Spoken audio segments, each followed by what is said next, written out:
his head, and there he goes. Abyss gonna clean him up. Olaf goes down. Everyone's just gonna line up here for Lazzy. He's gonna find himself the Quadra.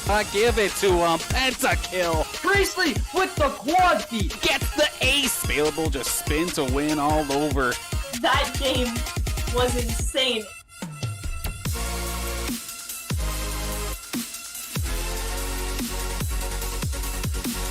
It's playoff final time here for the PlayVS Fortnite playoffs in the Ciriuhs section. And it's going to be extremely exciting as we have the top teams of this entire season. 33 teams here tonight to try and find themselves at the top here of this entire PlayVS League. My name's Dan Banner, also known as Mr. Danner, is going to be your host and producer here for tonight, bringing you all of the action here in these playoff games. Very similar format compared to Monday's events. And we'll go over that very, very shortly. But of course, the St. Clair squad of Ciriuhs, Laysix, and Juneyy extremely excited to get into the action, as they, if you didn't catch the stream on Monday, that was definitely an extremely super climactic ending to the entire thing, where our Saints were having themselves a bit of a mediocre day, to be honest. Like, they're in the top half and whatnot, but they were still, they need to get that top 15, top 16 spot, or the 16th would have been the tiebreaker. But they were always in 21st, 23rd for the majority of the session, and it was extremely brutal. They were just not quite finding the rounds they needed. But then in the very last possible game, they did manage to get themselves all the way up to the very tail ending.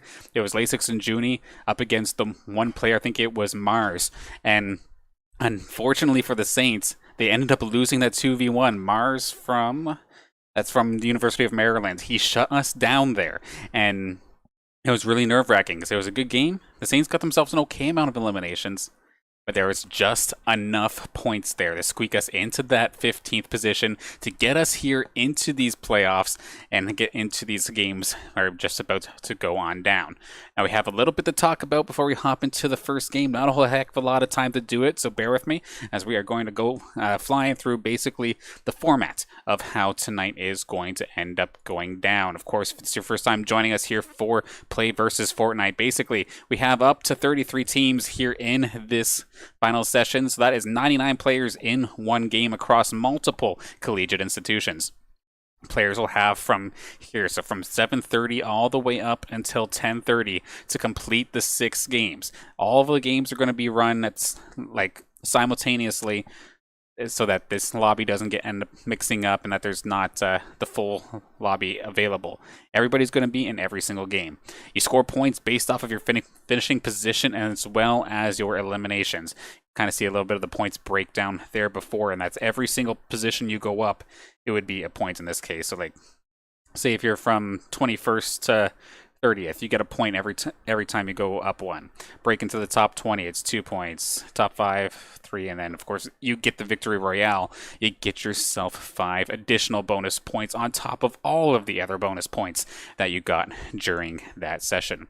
And of course, in regards to eliminations, there is a cap on points that means that you just can't go completely guns blazing. You do have to worry about where you're positioning as well. That being said, though, 40 points, that is 20 kills. So that is a ton to try and go through, and I don't think that too many teams even got close to really breaking it in the sessions last Monday. So that being said, though, there was a couple of them that were extremely close, actually. I know the University of Maryland with Mars Beggs and 7, they had an average elimination count of 15 eliminations per game. So that is just absolutely insane in regards to points. So that'll be something we definitely keep an eye on as we move into the first game momentarily.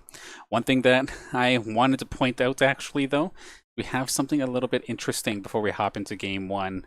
With a lot of VOD review, a lot of digging through and seeing exactly who is on each of these teams, because unfortunately in game you just see the tag, you do not see the team. But after a ton of VOD review, we finally have ourselves a little bit of context here with our PlayVS territory battle, which we'll show right here, right now. Of course, this area off to the very far western side, that's where the Saints have been dropping this entire season, basically going to be uncontested. Meanwhile, the rest of the squads here Oddly enough, rather spread out. However, there are a couple of hot spots here going to be labeled by my little flames here. They just popped on out here. Oddly enough, that is going to be the Miami University of Ohio alongside North Virginia Community College, who are battling out for that one spot down in the very southeastern area. And it's a very tiny spot. It's a very contested spot due to the amount of loot that is in that section. So it's going to be, you'll probably see it a couple times here, because of course you also have it's Rutgers University alongside, I believe that's the University of Wisconsin-Madison up in the very northern section, as well as UCLA and Michigan State battling for the same area, as well as actually Ontario Tech and Clemson University. So there's going to be quite a few areas to contest where some of these teams, they may opt to maybe switch their strategy a little bit if they realize they drop on in and they're constantly like going head to head with each other and they're having themselves a bit of a harder time. They may opt to maybe switch their strategy here. Of course, this is just based off of VOD review. However, this doesn't mean that this is exactly what they're going to use, so take it as you will. Meanwhile, of course, specifically looking at our Saints over on the far western side, the UCLA and Michigan State battle is something that we're going to have to take and keep our eye on as well, because more than likely, if the storm goes towards the east, we're going to keep running into them as well. I believe that is the University of Tennessee, Knoxville, that is there in the Sweaty Sands area. And then that's going to be Concordia University up above us there in the islands. Those are probably going to be a couple of teams that we're going to run into rather consistently if they end up going exactly by this map.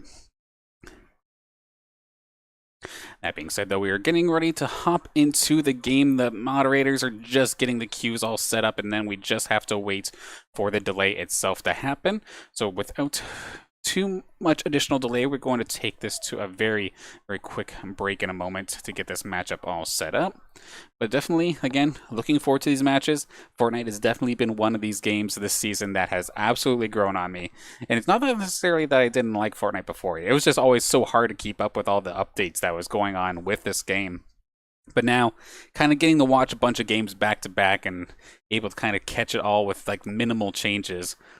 Like, the players are just absolutely showing off a little bit, and definitely going to be doing my best here today to make it as easy as possible for everybody to get as much context as possible, know exactly which players are from which schools, and we're not just calling out usernames, and it's going to be an enjoyable, exciting night of Fortnite.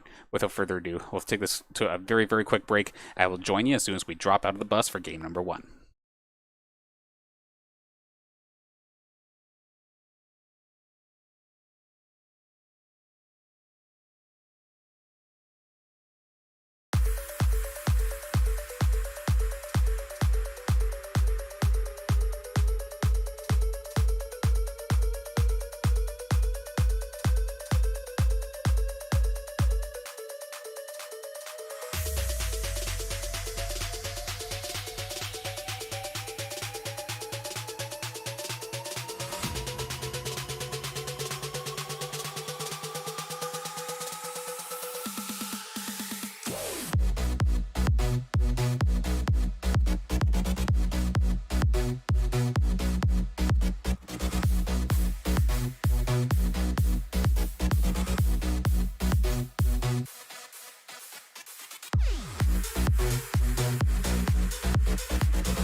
Ladies and gentlemen, we're hopping right in. Game number 1 of these Play vs. Trios finals now underway. Hopping in, of course, here with our Saint squad. So we're going to see Ciriuhs, Laysix, and Juneyy make it their way over to their usual location. However, like we kind of seen a little bit before, there is always the possibility of a little bit of extra company. I know especially down towards that Holly Hedges area, it'll get busy as the game goes on. As of right now, looking like it's relatively uncontested here for our Saints, which, of course, best case scenario for them. Not getting challenged off the start is always a good time. Get your truck and get loaded up on all of your shields and health right off the start without even needing to go find any potions. And we see players dropping already. Goofy Goobers, Seb going down alongside Sej and Empty. So that's a lot of players, even right off the start, getting absolutely destroyed. And I think that may be very similar to what we were talking about in the pregame show, where some of these areas look very heavily contested. And with the Saints actually being rather uncontested as of right now, I kind of want to take a look at this Lazy Lake battle here. In the far right-hand corner, we do see possibly one player right on their side. These guys don't realize that they're just right on the opposite edges of each other. I'm curious if a fight will end up breaking down.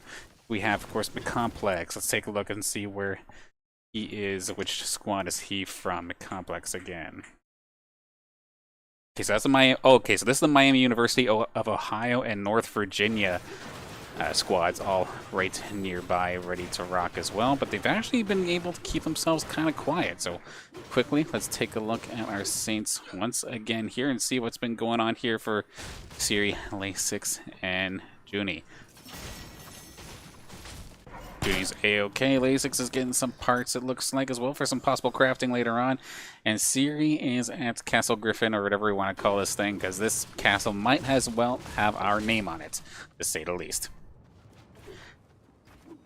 Take another quick look at the mini map here and see what else has been going on here. We do have a battle kind of in the river here. Googly, what is going on with you? Got himself a little bit stuck. He's kind of separated from his team as well. LU, so this is from the Liberty University guys. Who is that chasing him down? They're going to take him down as well. And that is going to be another player gone off the field nice and quick here. Trying to see exactly who these players exactly were. Shot is, that's going to be Bokemi, so I'm very curious actually who exactly that was. So that was York University finding the kill there, getting themselves nice and quickly started here up against Liberty. Let's quickly find our Saints once again here. What are they up to? Not going to let me click on you, is it? Okay, I'm going to go this way then. Hop on back over here with our St. Clair squad.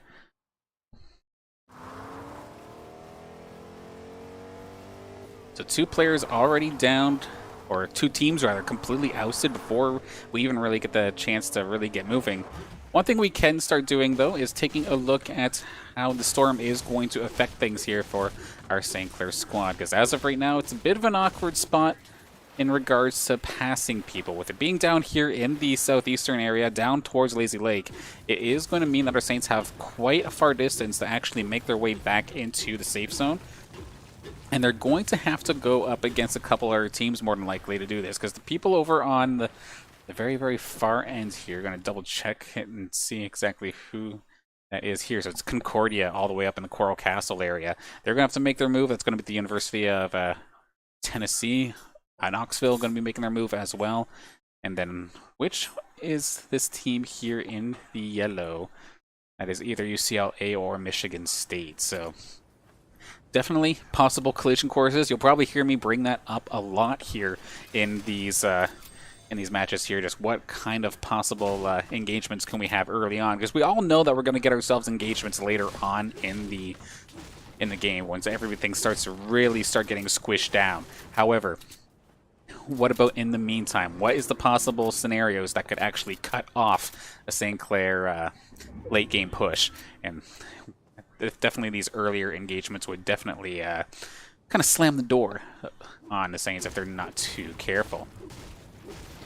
Saints about to get on the move, it looks like. And who is here by the Holly Hedges? Just going to double check here. Again, Womar, Boomer, and Zaz currently in progress of crafting and doing a little bit of extra looting. And that is UCLA, of course. So they have ZD, but that's actually UCLA. Just for further notice here. And looks like they're going to be okay. Not going to quite find our Saints as of this moment anyway.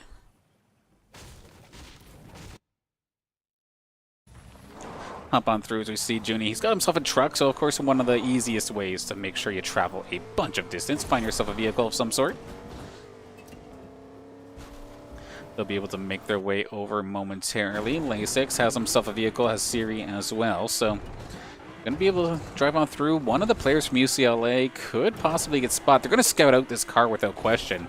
Do they take any shots, however? Because as of right now, that player is kind of by themselves. And in fact, they are going to actually opt to open fire here. So that is one of the players from the University of California, Los Angeles. And it's going to be Laysix opening things off a little pot shot with a little bit of shield damage. Now, of course, right now it is just Ciriuhs and Laysix out here. Juney's still on the way back. However, he seems to be rather safe from any sort of engagement. He is a little bit further north compared to the rest of these players.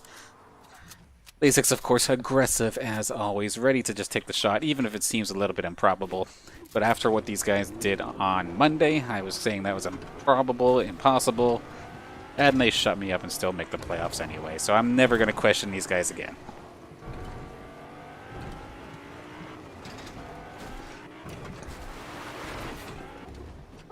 Saints move forward to get just inside of the safe zone. They still have 2 minutes as well, so they got here rather quickly. Who else is on the way, however? We do see just to the north, actually, a battle up against Berkey Doinks and Stinky. So I'll double check and see where exactly they are from.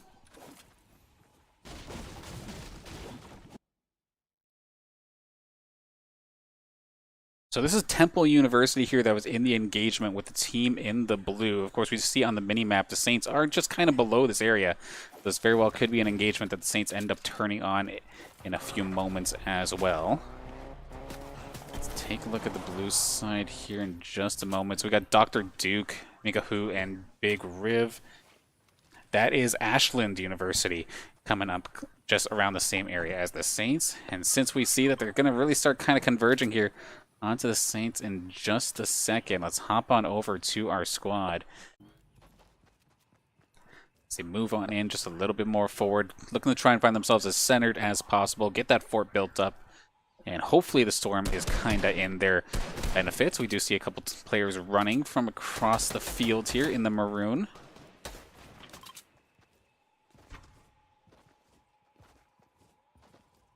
And then Saints are going to be kind of paired up against two teams in just a moment.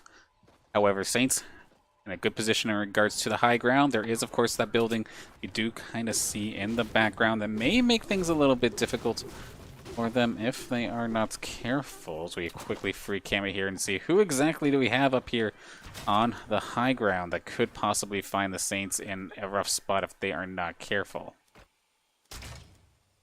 All the way up in the purple, we have Sage, Dip, and Tripod. Remember them from our group in the last series on Monday. And that is actually South Regina University for that squad.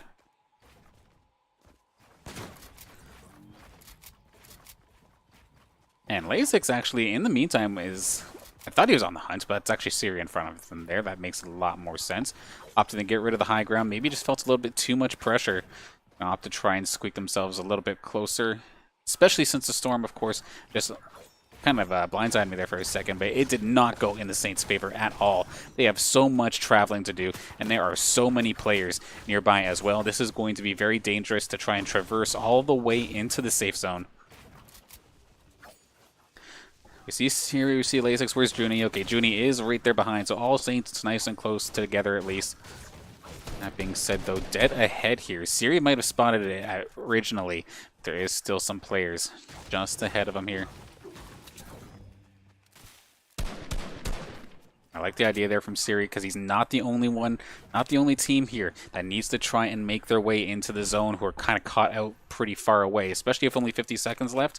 So they're going to kind of sit for a second. They're not too far away. They can easily outrun the storm if necessary.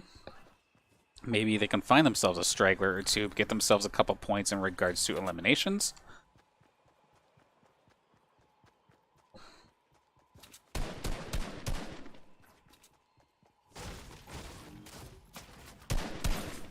Looking at the Saints, at least in regards to their arsenal, their weapon area this time by, at least for Ciriuhs, that does not necessarily look the most impressive, but he does have at least a bunch of shields if the Saints do end up getting into a lot of PvP combat.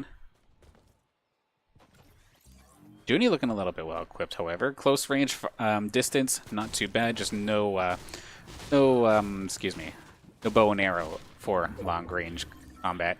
But assault rifles will definitely do the trick. And okay, Laysix, he looks like he's ready to fight. He looks pretty good as well in regards to his arsenal. So it's only Ciriuhs who maybe got the short end of the stick here in this the looting phase as he gets ready to move on forward. Getting a little shots taken at him from, I believe that would have been the northwest, as we do quickly hover on over. Let's zoom on in, see exactly who that was. That is Dr. Duke still in his squad over there at Ashland University. So trying to get a quick peek, but other than the 24 damage done to Ciriuhs, not too bad. Juneyy and Laysix took a little bit as well, actually.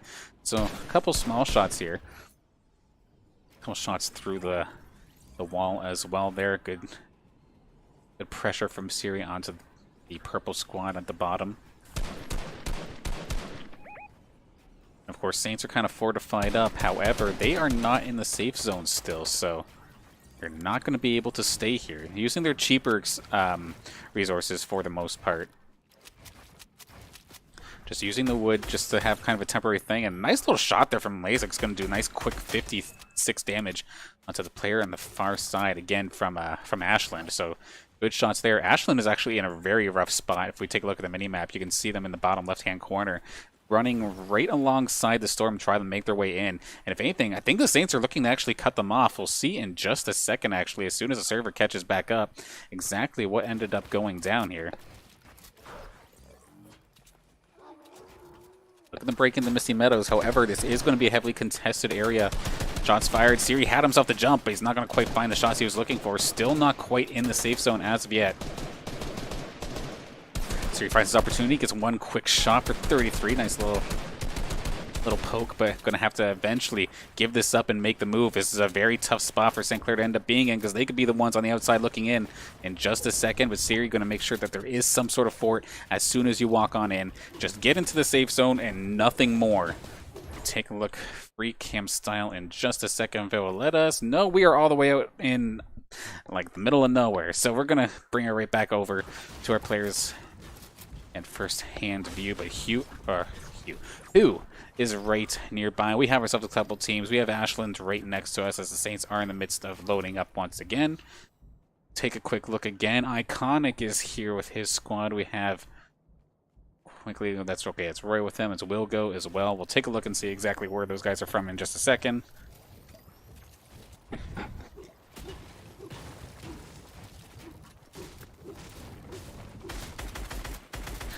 Some additional shots fired. Actually, not necessarily going in the Saints' favor as of this moment. Big Riv, though, going to have to run alongside Mika. Dr. Duke right there right as well, taking some damage. Ciriuhs taking some damage as well, down to 50.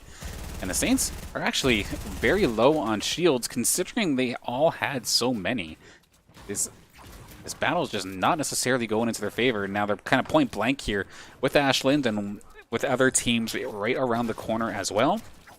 It's a very dangerous spot, once again, for the St. Clair squad to end up being in. Laysix has to be careful. If he breaks one wall too many, he's going to eat a shotgun blast, and that's exactly the case. Laysix gets jumped on. Juneyy is getting absolutely crushed here, down to 12 HP. Has the submachine gun out, and we'll see exactly how this ended up turning out here for him in just a second. Looks like he did find himself safety. Of course, with all the action, even the servers themselves having a little bit of a hard time here today. Ciriuhs and Juneyy, of course, down to 20 some odd HP. The fact that they're so low already makes this extremely brutal, to the point where Ciriuhs, he can't even do much traversing throughout the storm as well. But every little bit is going to hurt, only having bandages to try and get himself back into this game. And the fact that all of these healing resources have been taken down before we even make it to what I would call the end game here in this Fortnite match is making it look like the Saints are going to be either on the outside looking in or possibly one of the mid-pack teams as of this moment. Shots fired. Juneyy going to just barely get out of dodge just in time. But with all of them basically blowing everything, Laysix is the only one who has some health kits. He could try to bring this one around so everybody gets topped off. At the same time, though, they did not have much time to even make their moves as the storm is on its way. And the area that they're trying to go to is extremely heavily contested here, as we do see Laysix end up taking a bit of damage in the meantime. Of course, the Ashland squad right above us. We do see 7 Mars and Biggs as well, so that is going to be the winners from our heat, I believe, is the winners of Heat 1, so that is the University of Maryland. Off to the side as well. Juneyy and Laysix both get absolutely shot down, and once again, picking up where they left off, just solid positioning from the side of University of Maryland, just absolutely shred Laysix and Juneyy, and that really is rough here for Ciriuhs as well, because he does not have those healing resources that Laysix did. So in order for him to get that med kit, he is going to have to pretty much expose himself to some gunfire, and that is just going to be an absolute bad time all around. Crazy Sayward and Cool Gamer as well in the vicinity.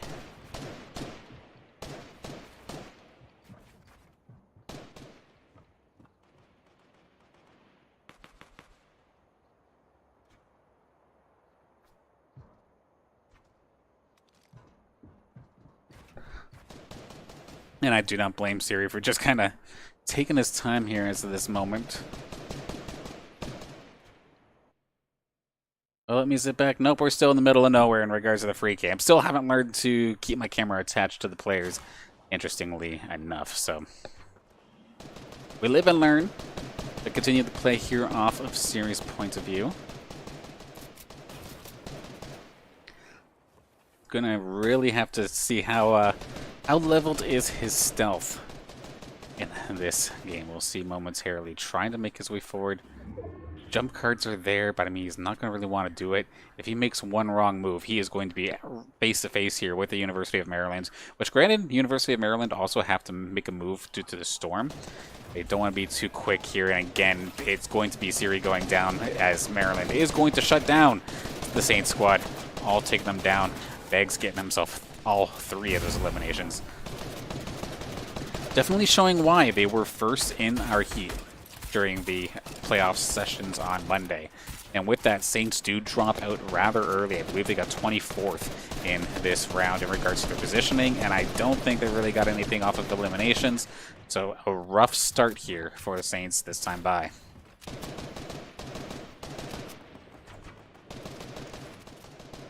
But with this, we can kind of hop on in and just kind of catch as much action as possible, because we have to wait for the game to finish up anyway, so we might as well just roll with it here. So looks like we're going to end up rolling alongside here with the side of the University of Maryland.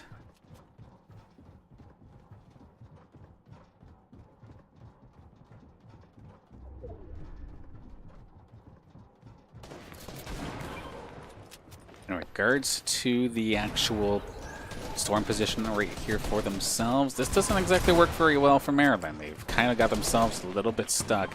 More and more shots here. Thanks for the Siphon, Eagle, Janks, and this is going to start getting rather messy here. So here we go. We're going to hop on over here to Bogo, Cooler Gamer, and King.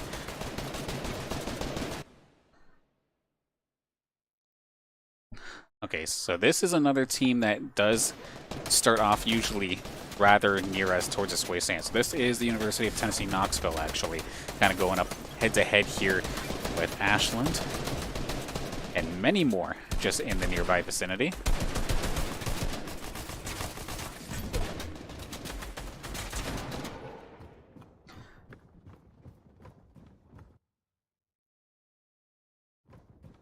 Looks like UCLA players right around the corner from them as well. Kind of stuck in a corner, but a nice little shot there from King to take one down. Could he possibly find another one? Whoever that team is off in the far distance, they just don't have anything in regards to shields, and that is really starting to hurt them here for a little bit. And it looks like OCP does end up going down, so point on the board for Tennessee. And OTP.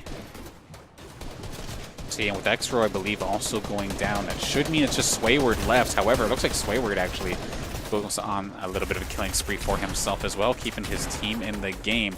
And keep right along here with King for just a second, as we're still extremely stuck in this position.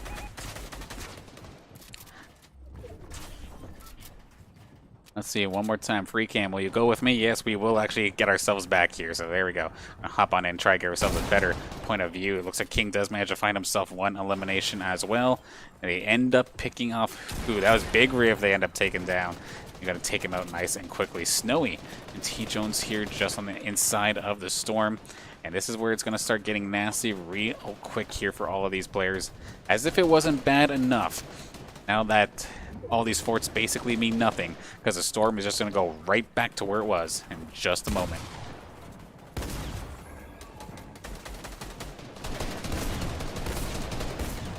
UCLA kind of leading the charge here, basically building a fort for everybody and puts themselves in a really good position.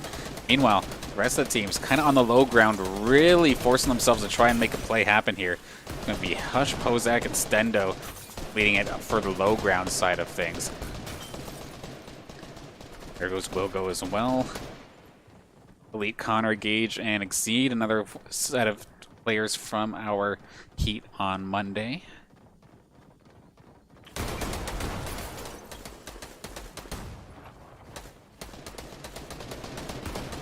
And does anybody have a crazy high ground advantage? The closest thing we have is way further in the distance. But if this storm is not small enough to really just give someone the bird's eye view and like super sitting duck, so to speak here. And looks like King finds himself another one, finds Stemps. Mars is down on the side of Maryland, so good kill there. Seven goes down as well, so some of these higher seeded players kind of dropping right in the midfield, which could be absolutely crazy for these late game or the late series implications.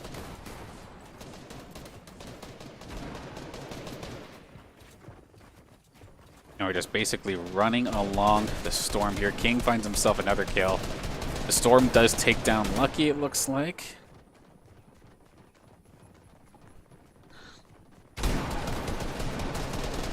You see Cooler Gaming does end up getting taken down. That's going to be Wilgo, who looks like he... Or no, he's on his own team, so duh. Not going to take him down. Deal play ends up going down. Let's quickly hop on over back to player point of view here. King basically in the mix of it with Dr. Duke. One of the players I was chasing us for a long time here. Wilgo knocks him down, but it's not going to be in their favor this time by, as they just get absolutely eliminated.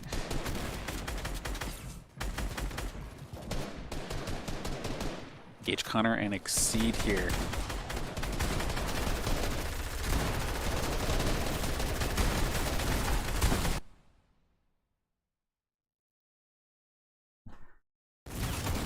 Okay, so we're running along here with Bay State right now. These guys started all the way off on the far right-hand side of the map, making their way into the center and doing A-okay for themselves as of this moment. Got themselves a good handful of eliminations and are still here as the top 5 teams remaining in this matchup. One UCLA player, Okami, is still in here as well. And that's just here on the lower floor. Is there anybody else here? Pozak and Kapler and Toastiest Waffles. Some other players are doing very good jobs in our heat. Basically, majority of this heat, if not this entire remaining squad here, I believe are all players from our heat. UCLA does eventually get eliminated here as the as a college squad is going to take them down. Hush is making his move. That's from North Virginia Community College.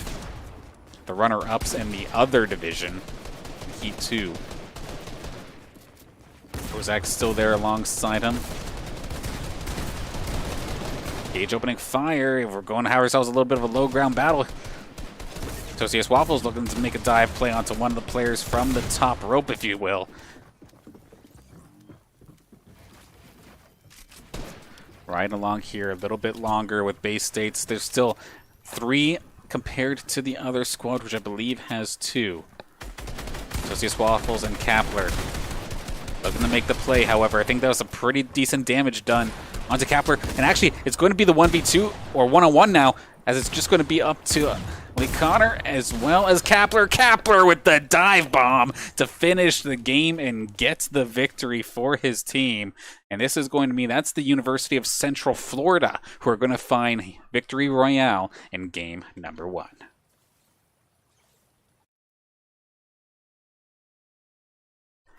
This gets a little bit more interesting when you actually know where the players are from, at least in regards to their collegiate institutions, or at least can quickly look it up here. So nicely done there from all these teams. In regards to St. Clair themselves, however, they do kind of find themselves falling out a little bit early, and unfortunately it's kind of picking up the same pace that we saw on Monday.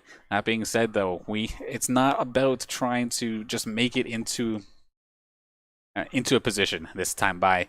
We need to go up as high as we possibly can, because this is it. This is the final match of the night, and the or the final, not the final match of the night. Of course, it's the only match of the night, but I mean it's the final game of the entire season, the entire Saint season, unless something actually even happens during the summer. So obviously want to be doing their damnedest here, try and get themselves back into the game. Going to quickly take a look, see where this does end up putting them, see if they did manage to squeak out an elimination or two in that one. Of course, if you want to follow along live at home and not wait for me for this, !standings in the Twitch chat will bring up the Fortnite tracker of this event, so you'll be able to catch it all there. And out of the 32 teams here in this, so Saints are going to basically be staying exactly where they were in regards to position. So they got eliminated in 24th. That's where they're staying. They're staying in 24th right now. No eliminations to get things going there. So bit of a rough start in that regard. But of course, we have 5 more chances to get ourselves up there. So going to take this to a very, very, very quick break before we get into game number 2 in just a second. Do believe just have to wait on the delay, so that should not take too long at all. A little bit quicker than last time. Very quickly do something fast. Okay, and yeah, we're gonna take ourselves to a very, very quick break. I'll catch you when the bus drops next time. Bye.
And we're live with game number 2 here in this PlayVS Trios Fortnite playoffs. We're about to hop on in with our Saints looking like over into the same location as per usual. Definitely going to be looking for a bit of a rebound after game number 1. Getting shut down rather early always stings, especially when every single game counts now to put you as high as possible. And it looks like the Saints are going to be landing pretty much uncontested again, which means we are going to go battle hunting here for a team at the bottom. If it will let me click on them, maybe, maybe not, but when it does end up happening, I will be sure to, or you'll see it nonetheless.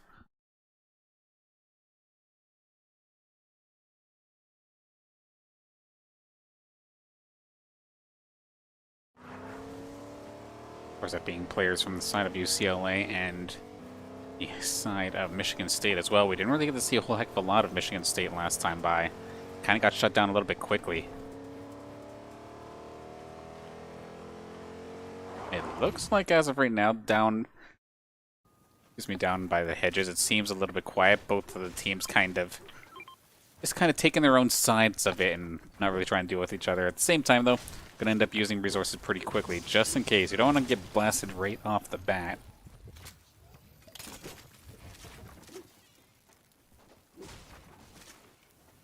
So far, so good there. No real engagement as of this moment.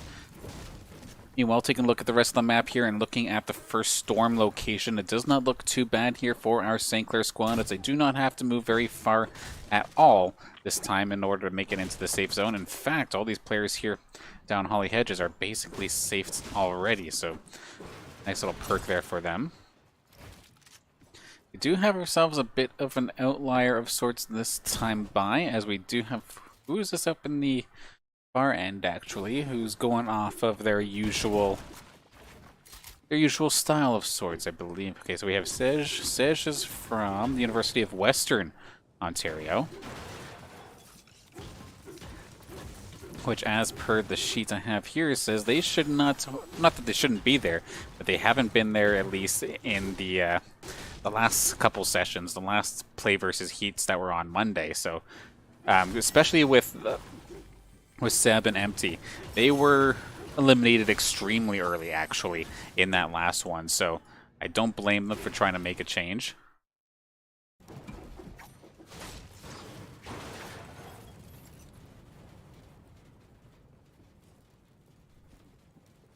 But of course, Saints rather uncontested to get things all started off this time by once again.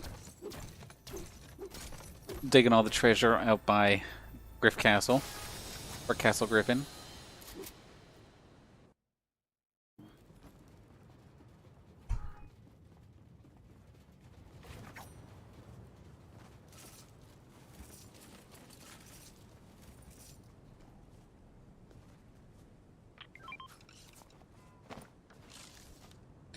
Laysix with an okay loadout to start things off. Has a little bit of everything in regards to a little close range, a little medium range, and a little bit of long range. However, that submachine gun will definitely want to be swapped out for an assault rifle at some point forward.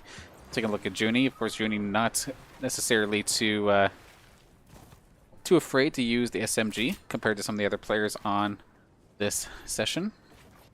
Had himself the gold one, I think, in game number 1. Now he's got himself a purple once again.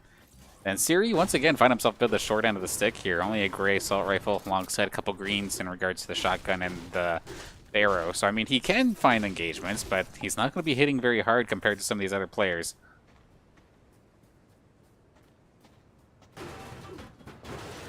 One thing to take note of as well here as we do ready to get into the meat and potatoes of such here for game number 2. One of the teams in this... His playoff sessions. I don't know if they just had themselves a bad game or what, but they have already either missed the queue or they already called in a night. They did not like how game number 1 went. We had 32 teams to start off this series and down to 31 before we even get ourselves into the game. Definitely a little unfortunate. I definitely understand where they're coming from, where game 1 basically goes wrong, and with these finals, it's basically going to be consistency, right? Who's going to be at the end the most times than not? Who's going to be the ones doing all the eliminations? Players that are spiking but then dropping, spiking and then dropping are probably going to be some of the players that are going to be hurting near the very end of this session.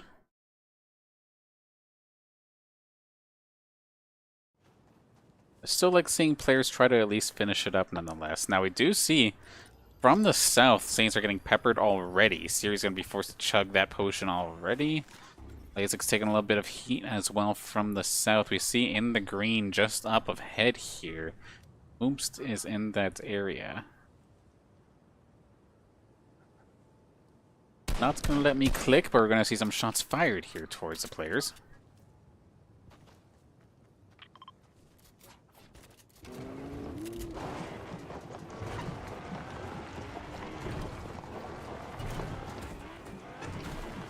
Saints looking to make their move into the safe zone nice and quick, it looks like. Already right on the border. Meanwhile, there's still about 2 minutes and 45 seconds left on the clock before that storm actually makes it all the way.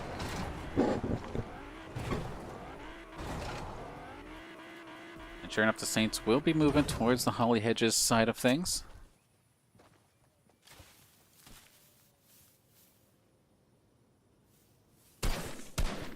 More shots fired here for Laysix. Does manage to tag somebody up.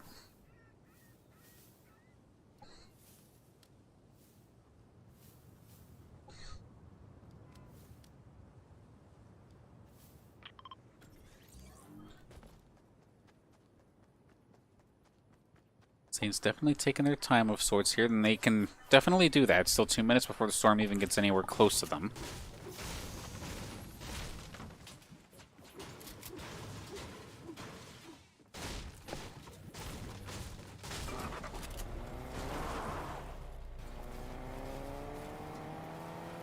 Couple more players falling here in other parts of the game.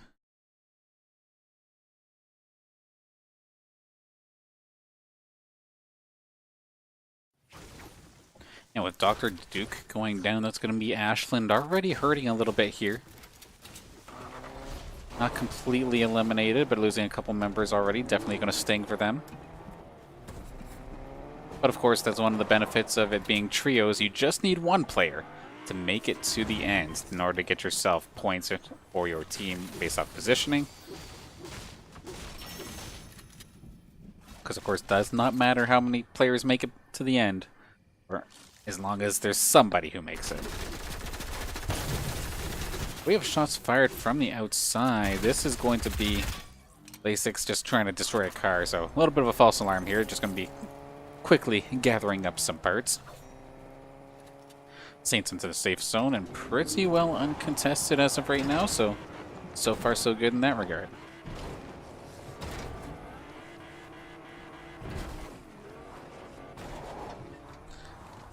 As they move on forward, however, they are going to have to watch out for Bokami, Skilla, and Coach Monkey.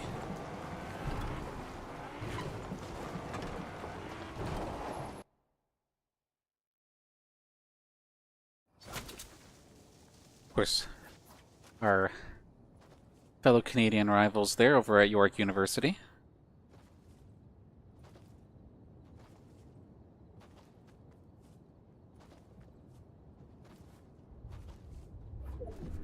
I mean, Saints find themselves in a decent position up on the high ground, but that storm position is not going to be doing them any favors. Once again, we're going to hop on over and take a look and see where exactly they're going to go. Pretty similar positioning to the last game, actually. They're going to have to go down to the southeast once again in order to get themselves into this game. Shots fired from afar, and with a couple of the Saints actually falling out of the car, they're going to have to try and defend this position as is.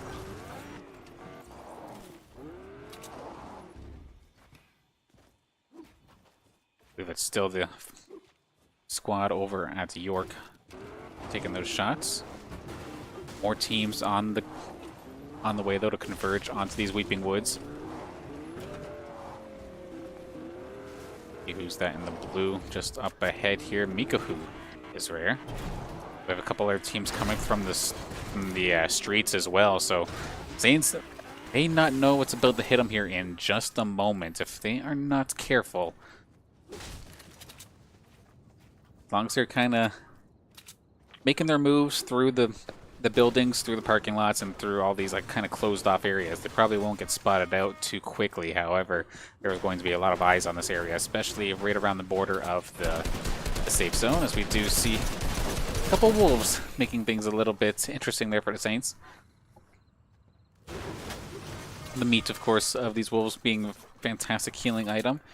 And then, if you're going to kill the animal, you better make use of it, if you know what I'm saying. So, going to be able to use it for crafting later on. As an engagement here for the Saints, Ciriuhs nearly is kind of bobbing and weaving here, and now Wolf is getting involved as well. A little bit of revenge there onto one of the players. I think he may have tagged Juneyy up for a second.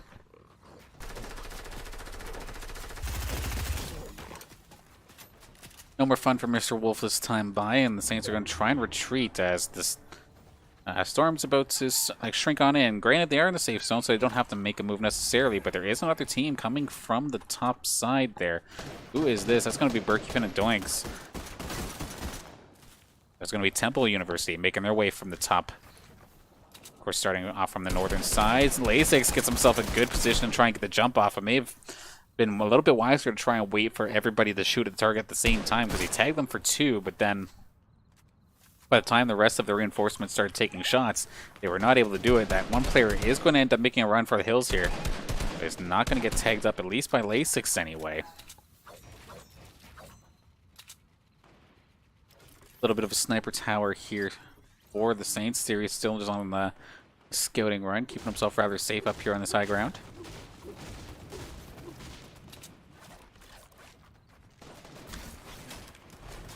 More shots fired, and of course this bow and arrow is not the stinkfish version, so you can't smoke out these players, not yet anyway. It needs to find does need to find a stinkfish, I think, to make that happen. He probably has enough bones already from all of the wildlife that came and attacked them.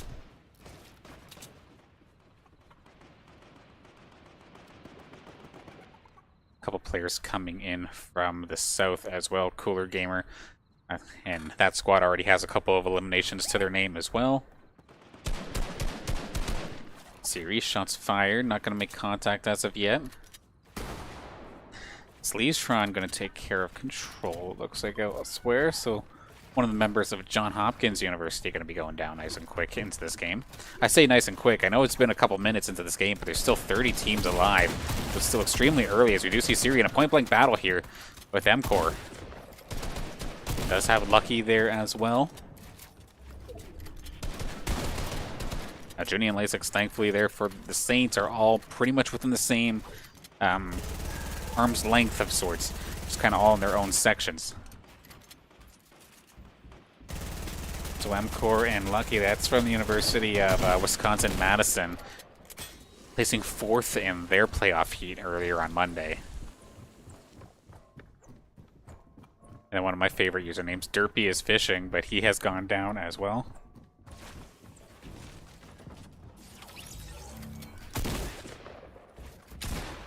Ciriuhs and the rest of the Saints just trying to get control over this area. It's a little bit of a battle here, but it's not going to be necessarily a fair one. It's going to be Saints find themselves the elimination, but just has to deal with a couple other of these members on this side of the University of Wisconsin-Madison. And sure enough, Saints are going to finish the job there. Saints going to get themselves 3 points on the board and get to keep this positioning up here on this high tower. So a much better game already. However, the pressure is still on. Got to make up for points from the last games, and you still have a far distance to travel. Not necessarily a whole heck of a lot of time to do it, as the Storm is about to make its way over once again.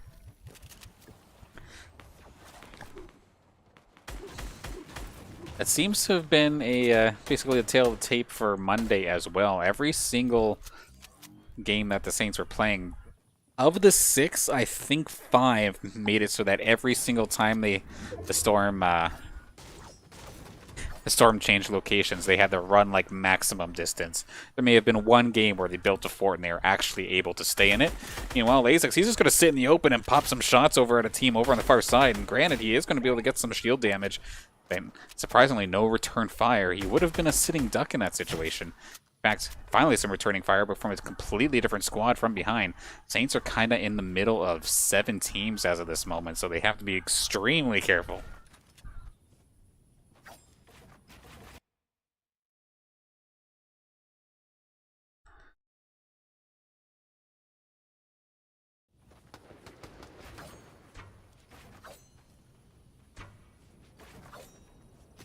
Saints on a collision course with two teams, and then two teams might jump onto them if they are not careful. Still 25 teams left here in this game.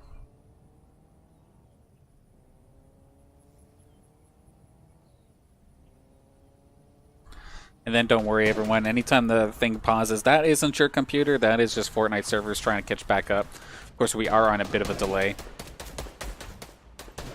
Seb is going to find himself a kill this time. So, much better compared to their first game. We definitely struggled.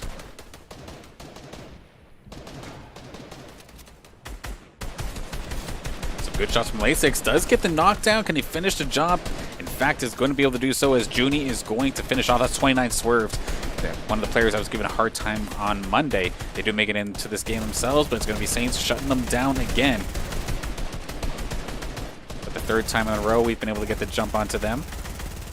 That being said, they did jump us that one time on Monday. Shots still fired. Best position right now, it would probably be for the Saints on the high ground, but they're going to have to move. We do see Beggs and 7 there. That is the University of Maryland. They wiped us out in the last game, and going up against them would be extremely scary. We did see how much, not how much, but how good Mars's gun skill is here in Fortnite in that last game of Monday's game, taking out or winning the 1-on-2 versus Juneyy and Laysix in the late game scenario.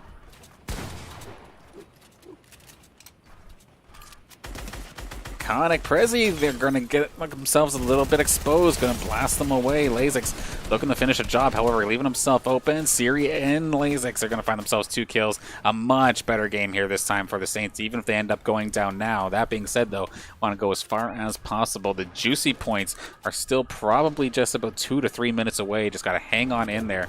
Don't get too overzealous. However, that is a lot of blue. And blue is not too bad in regards to weapon area. It's not amazing, but it's something. Having said though, Laysix pretty much fully loaded, ready to go. Does get jumped on a little bit here, but gonna keep on moving. Ciriuhs trying to make some high ground space for himself in the squad. Stendo find himself a good run here, and that's going to be empty and Sej going down. University of Western Ontario basically losing their entire team at this point.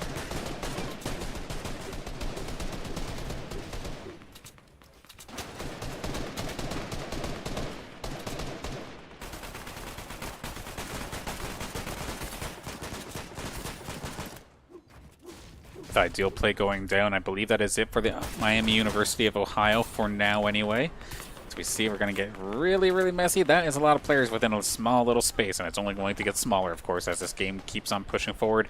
And this time, let's take a look at healing items actually here for the Saints. Sure, looks like Laysix has himself 2 of the first aid kits.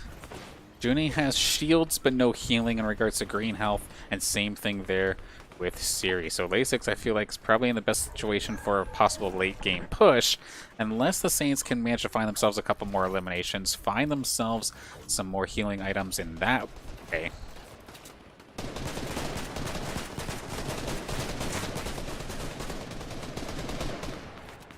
You can tell the Saints not necessarily sure exactly where they want to start making their move. The Storm is going to be moving in just a second.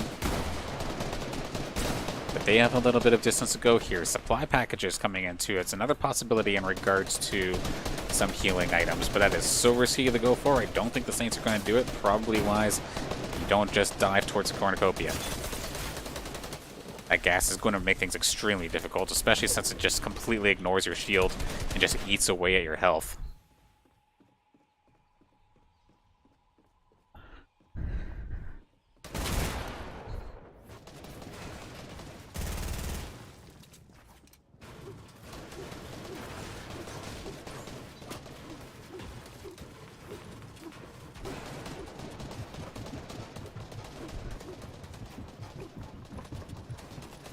Here's a name I haven't quite seen yet here. The Plunger Mecca and its Alfie. That's from the University of Texas, Arlington. Find themselves in a late or early late game scenario. Early late game, that makes perfect sense. But it makes sense for Fortnite players. You know what I'm talking about.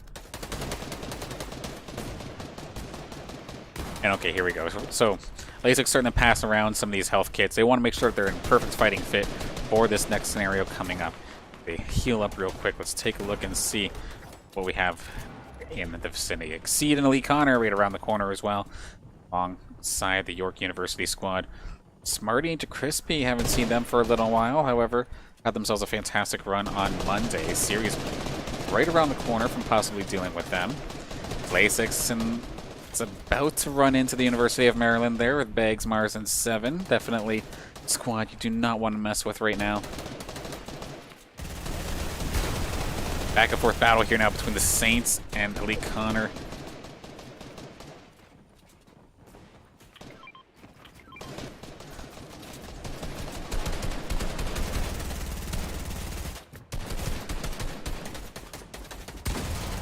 Saints versus Bay State, and now the Red Squad seems to be point blank here with us as well.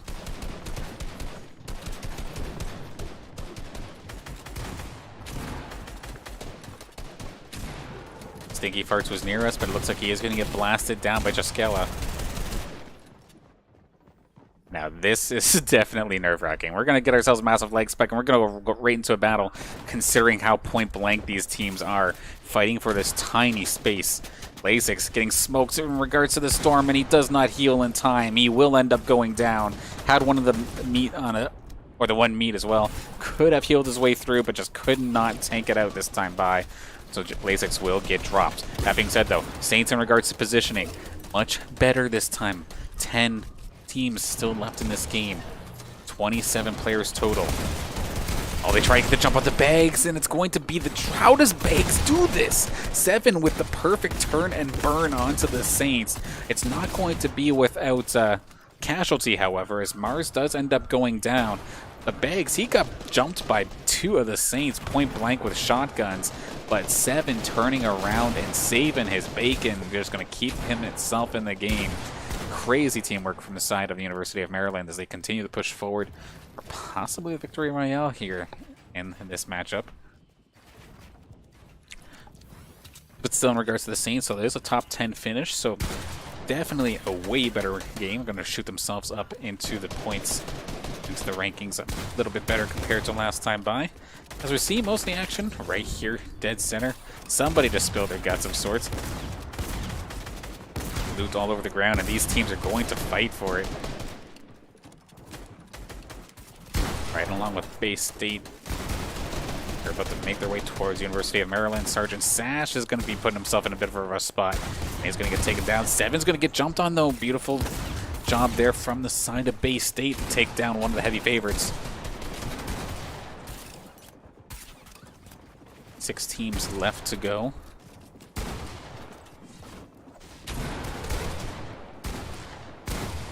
I'm not sure where Crater is from, but I've seen him on this kill feed quite a bit in the last couple seconds. Hush as well there from the University of Wisconsin-Milwaukee find themselves up there in regards to a good finish this time. Exceed looking to try and heal back up. That being said, though, will go Cool Gamer and King. This is just such a good game for them. They started off with a bunch of frags and eliminations, and they are doing such a good job to get themselves this far into the game.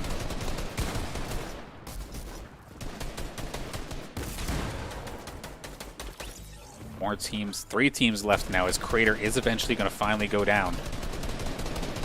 2 teams on the bottom, and it's going to be Hush and Pozic there in the bird's eye view position.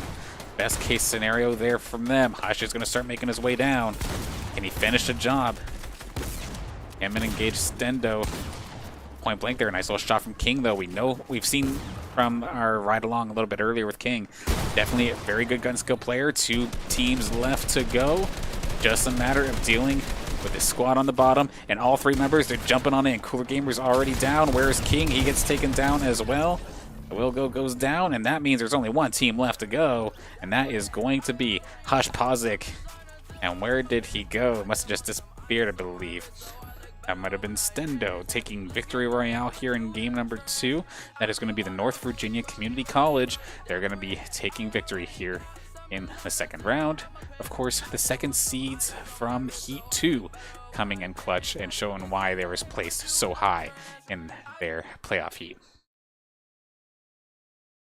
But a solid run for our Saints in that one as well. Making top 10 is definitely not shabby at all, especially with the amount of eliminations they got in that game. It's interesting to see already how some of the landing positions, some of the strategies are already kind of changing here for some of these teams, and I like what I'm seeing. I'm glad that they're just not throwing themselves up against the boards and just hoping that it works. I'm going to quickly take a look and see where that puts us now, as it does appear that as of right now, with a game like that, it definitely bumped us back up in the rankings, and it would be kind of funny considering the Saints 15 just seems to be the lucky number here for them, as they've made themselves back in the 15th position as of right now, just behind Dr. Duke and his squad there over at Ashland.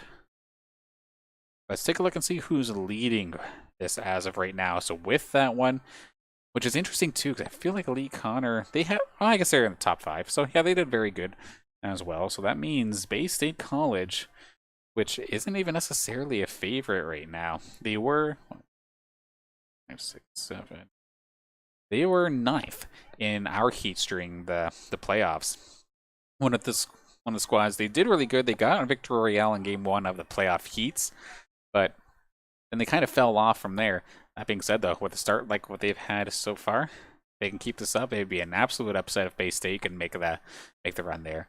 And then Hush, Posic, and Stendo, just winning game number 2 there, was absolutely clutch there for them. But without further ado, we're going to take ourselves a very, very quick second to get set up for game number 3. Wait for the delay to happen so we can hop right back in here. Saints getting themselves back into the swing of things. Game 1 was a little bit rough, but game 2 was exactly right on the money. That's what we like to see there for our Saints. See if they can keep pushing on forward in that regard and see how far can we push ourselves up the rankings here to finish off this Play vs. Fortnite trio season. We'll be right back.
All right, we got 2 games on the board as we're about to get underway with game number 3 right here, right now. Similar start here for our St. Clair squad. Coming in hot after a relatively solid game number 2, especially after the way game 1 finished. In game 1, they finished about 24th or so, and then game 2 found themselves in the top 10 with a bunch of kills. That 55 looks a lot better than a 7 that we saw in the last one, so a nice jump to put them into the top 15. And they still got, of course, 4 more games to go. And it looks like when we're dropping on in here, we have ourselves a full lobby. Like, must have been just some technical difficulties with some of the teams that we had a little bit earlier before. So now, one of them, or 2 of them rather, I thought they called it quits initially, but not going to be the case here. Still looking to fight.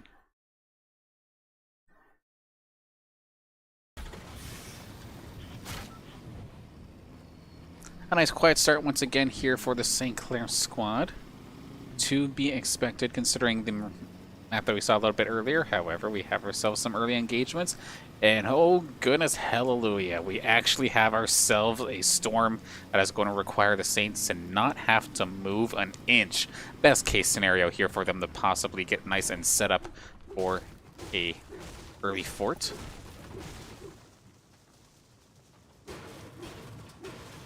As it was another rather quiet start here, I see a little bit of engagements down towards the bottom in the Weeping Woods area.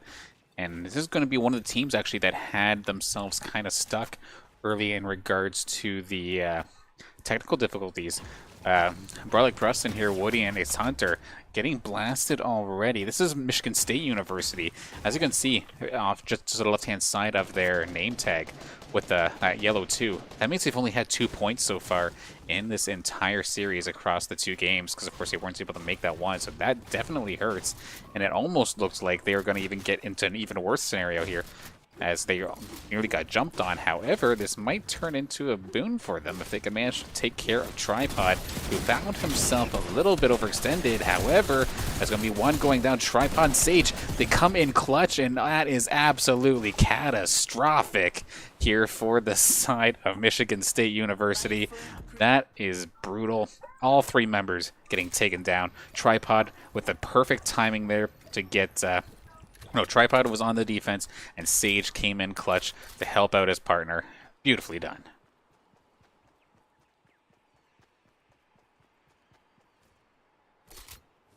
Hopping back over, did I see Dr. Duke down already? That's going to be the 2nd time in a row you see him getting taken down. Hop back and over to our Saints for the time being, though. All nice and quiet for them as of this moment. Try and see what other craziness has been happening across the map. Of course, all these white arrows that you see, that's all just NPCs, so that's nothing to worry about in regards to possible engagements. This, however, might very well be. We do see 2 teams of Holly Hedges finally getting themselves into an engagement, so this, if I recall correctly, should be UCLA. It would have been UCLA and Michigan State. However, Michigan State is already dead, so who's with them here?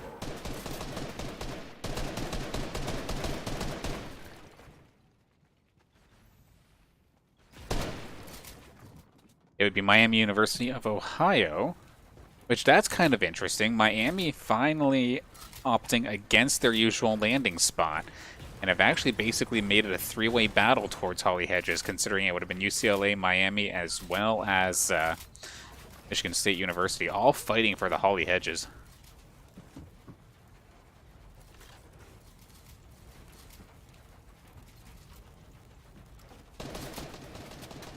Definitely an important battle, however, though, especially since the Saints are probably going to have to deal with some of these guys in just a few short moments.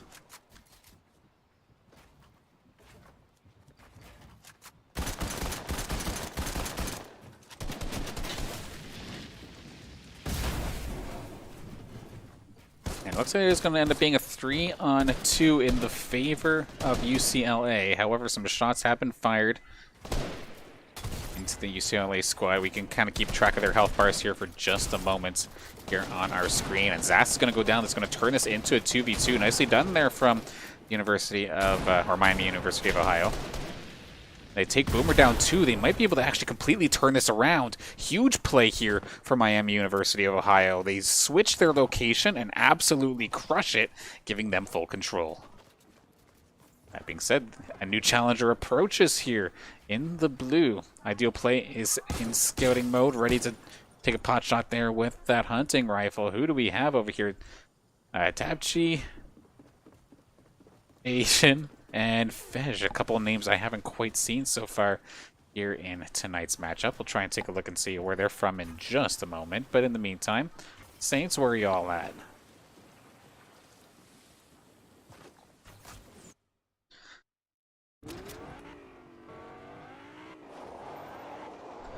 Still pretty well uncontested. Of course, they didn't necessarily have to move at all, which is always a pleasure.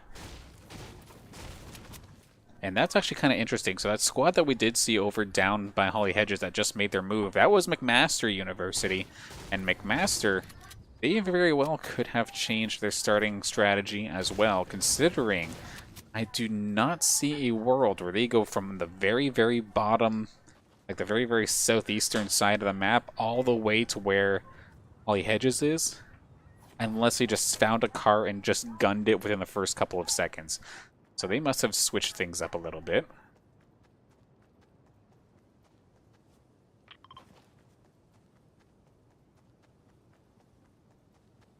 And Saints, rather than going towards the Holly Hedges side of things, look like they're going to be making their way towards the Sweaty Sands. There is one team there, unless, nope, that's already going to be our Saints there. So pretty well uncontested area.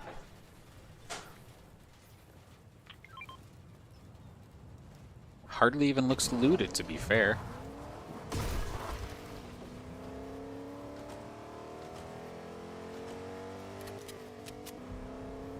And that could be a blessing as well.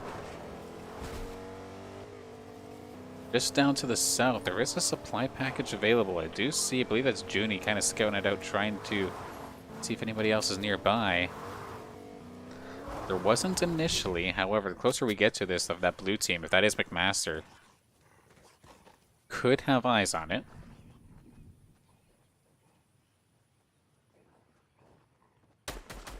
Does look like the struggles continue here for Liberty University as one of their members goes down, but it's not going to be without at least a refrag of sorts.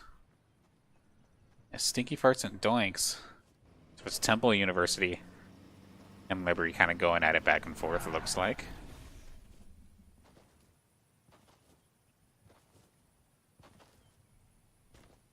Or any shots fired. Just going to quickly see that. Oh, this is a different blue. So who is this? Jake, Rocket Man. That's another one of those teams that had technical difficulties early. That's from Clemson University.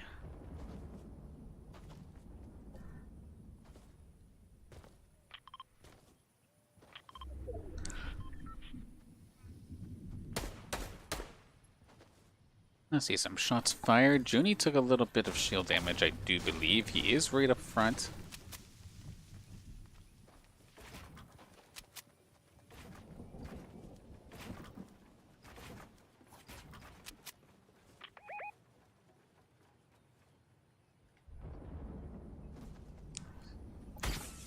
A nice little spot here. Gonna do a little bit of poking here to the side of Clemson.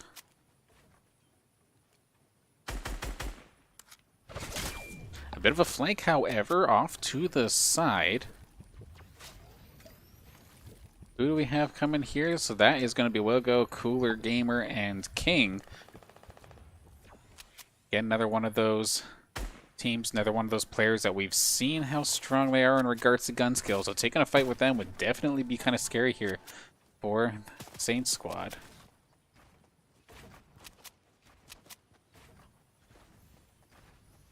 Of course, all those players from the University of Tennessee Knoxville, of course, they normally land right in the Sweaty Sands, so them being there is really no surprise. They're kind of happy with the way the storm has shaped up for themselves as well, as they didn't really have to move very far. They even went like past their normal looting areas and have to come back into the safe zone.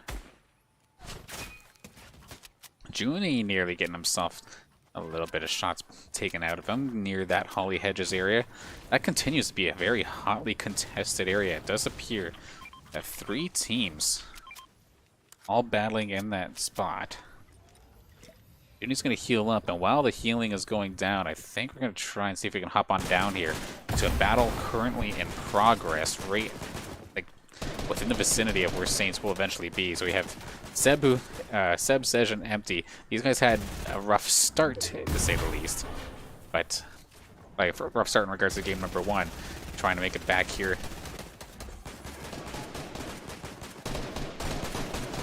Looks like they're not quite the only ones here as well, of course. Off to the side, that's Dip Tripod, of course. Oh, Dip must have gotten rebooted as well, so because he did end up going down rather early.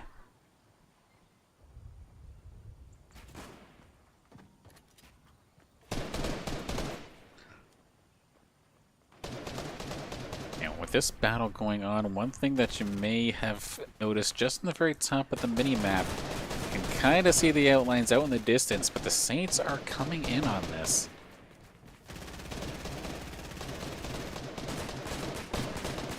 Just a moment, but the standoff just kind of continuing here.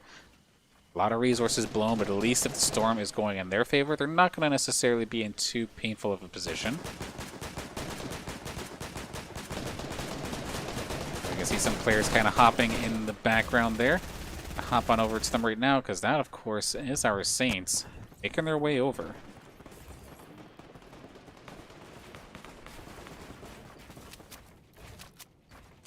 Tell you what, though, Saints need to build, and they kind of need to build sort of quickly. They are going to get surrounded in just a moment's time. Definitely know Holly Hedges is a contested area, but there's going to be more people right to the side and behind them shortly. Laysix here alongside Ciriuhs. Juneyy is a little bit further off.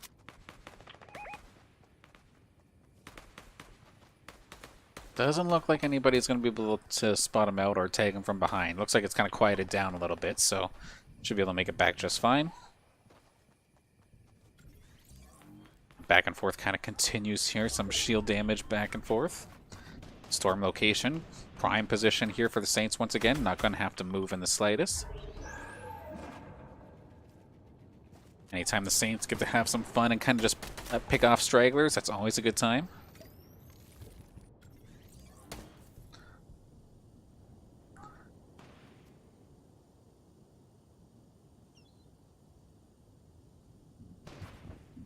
Of course, all Saints pretty much ready in position. Ciriuhs going to be taking himself a little bit of damage, and to be fair, actually, Laysix just got absolutely lit.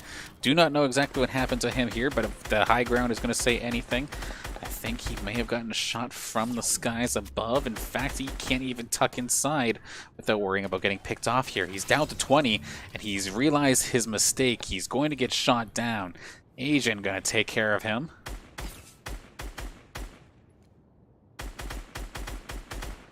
Tripod from the other side of Holly Hedges going to find himself an elimination, and Saints realizing that that high ground is too much of a threat, realizing they have to move, and they're just slowly but surely getting picked off. I don't know how these shots are hitting them, just constantly picking off Juneyy and Ciriuhs, and this is kind of brutal to be in this position with only 28 teams still left in this game.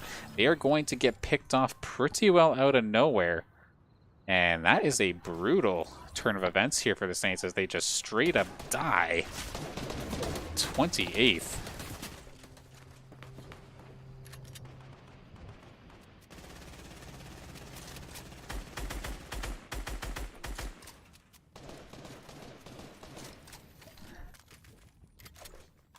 Definitely rough in one regard, but we still have plenty of game left to go to see what happens with the rest of the field.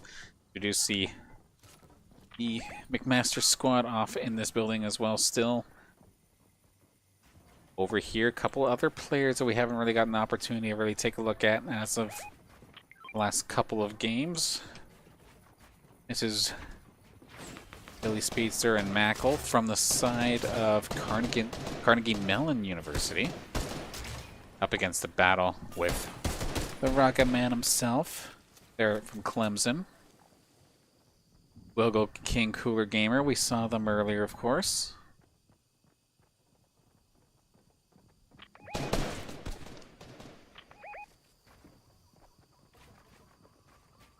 Okay, the University of Western Ontario here as well still.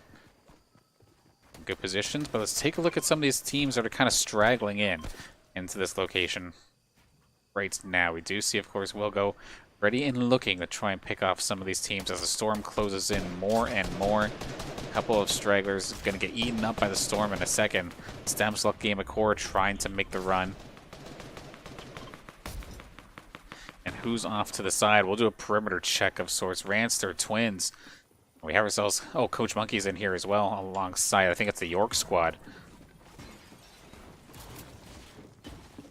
Taking our time kind of loading out, but no real action as of this moment anyway.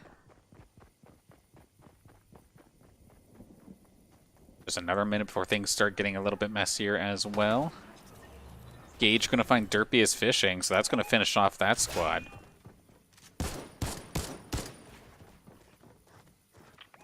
Troll Harsh and AJ.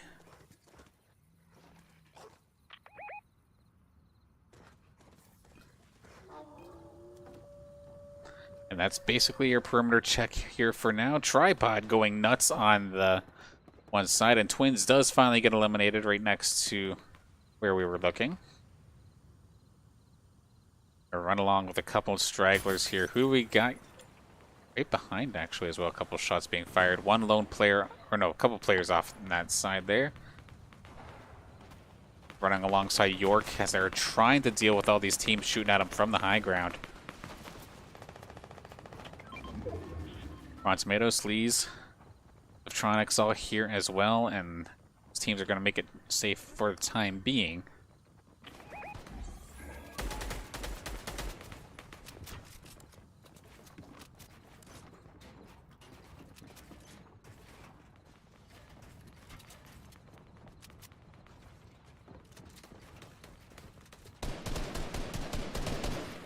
This team in the red here have not really had the opportunity to really talk about them, but this is Wayne County Community College, and they were the ones who actually were the winners of Heat 2 in Monday's playoffs.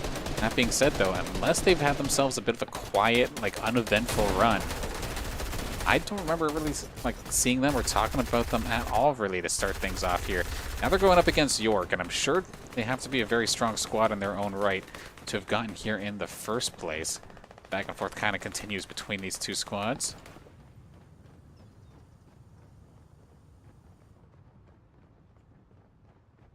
That'll be just about it for now anyway. We see Rotten Tomato taking some shots across the street, however. Who do we got coming over here?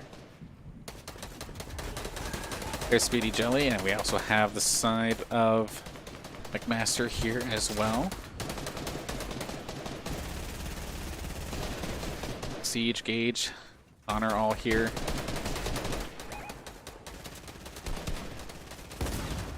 Yeah, that storm's kind of trippy. Let's get out of there real quick.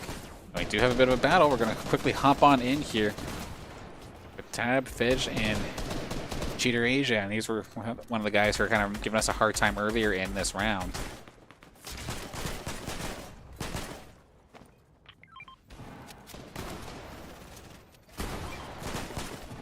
Master Squad looking to make a move considering the storm is about to start running in on them.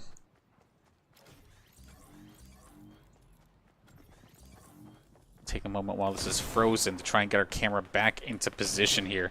As we see, forts are already made to kind of make a pathway towards that safe area. That's that sweet spot of the storm. But now that everybody's kind of converging in, we're starting to see a lot of casualties here. Posic and Stendo finding themselves a good little couple kills for themselves, couple eliminations. Cheater Asian finds himself a double now. So beautifully done there for the McMaster squad.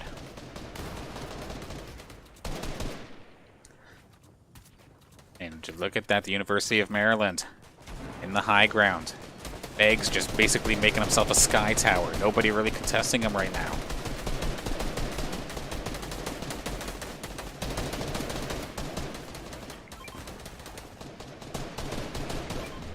Usually, for the most part, from what I've seen rather in the past, if you have that sky tower, you have that bird's eye view, you normally have the victory in hand at the end of the day. So, looking good here for Maryland once again.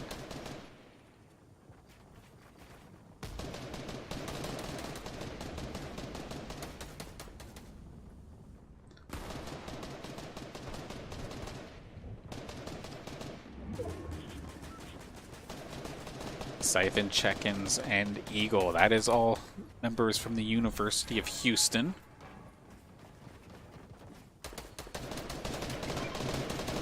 Probably the furthest I've seen them so far today.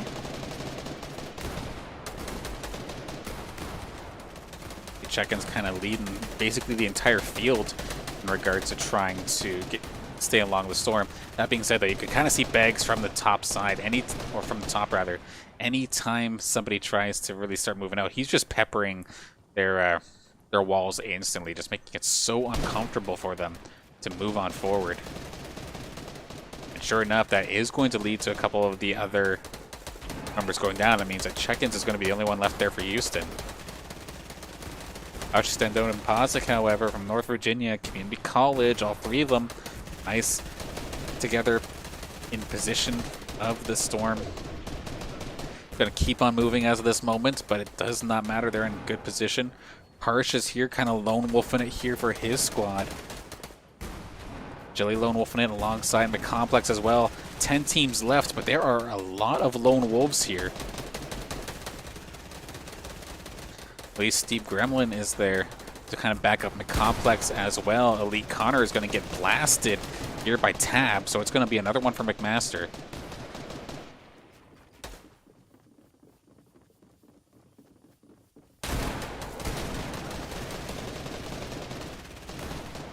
Crazy gets knocked down. There goes another one. One more team off the board. Harsh and Hush find themselves a bunch of eliminations. Iconic get into the fray as well. I'm trying to see what kind of teams here actually have 3 still available.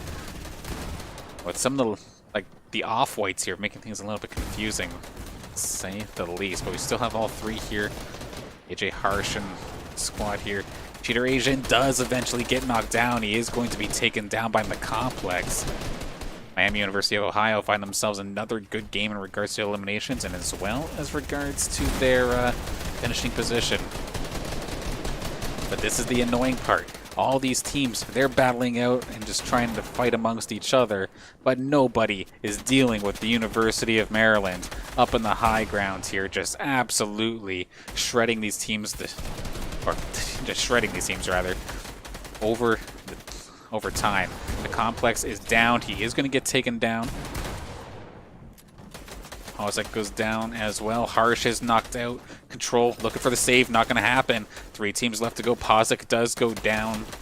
Stendo Hush gets taken out. And this is just an absolute field day. There is absolutely no way that the University of Maryland is going to be dying here in this series with the way they are playing. They are just on another level here today. Once again, they won our heat. They won this game. Game 3 going to the University of Maryland.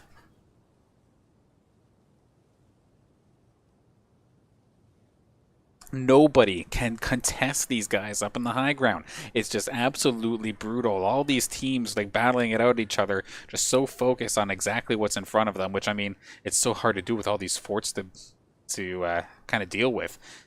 But in the meantime, like Maryland's just sitting back, like, okay, you guys go at it. I'll wait for you at the end. And then they just find so many eliminations to just make it so perfect for them. And they are going to be tough to beat. There's without question that they're probably. I would be very surprised if they are not first after this one. Could hop in here with our leaderboard.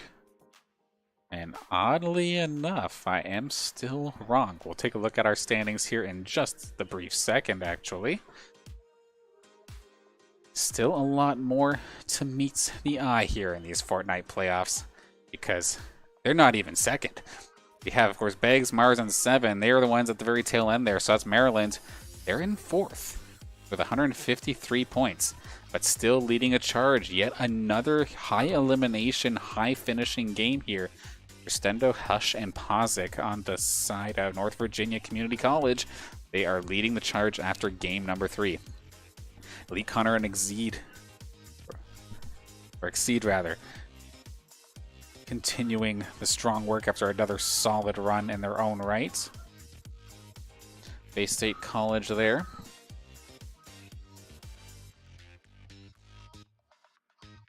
And of course, yeah, Maryland's in 4th, and then Cooler Gamer King. I always forget which squad these guys are from.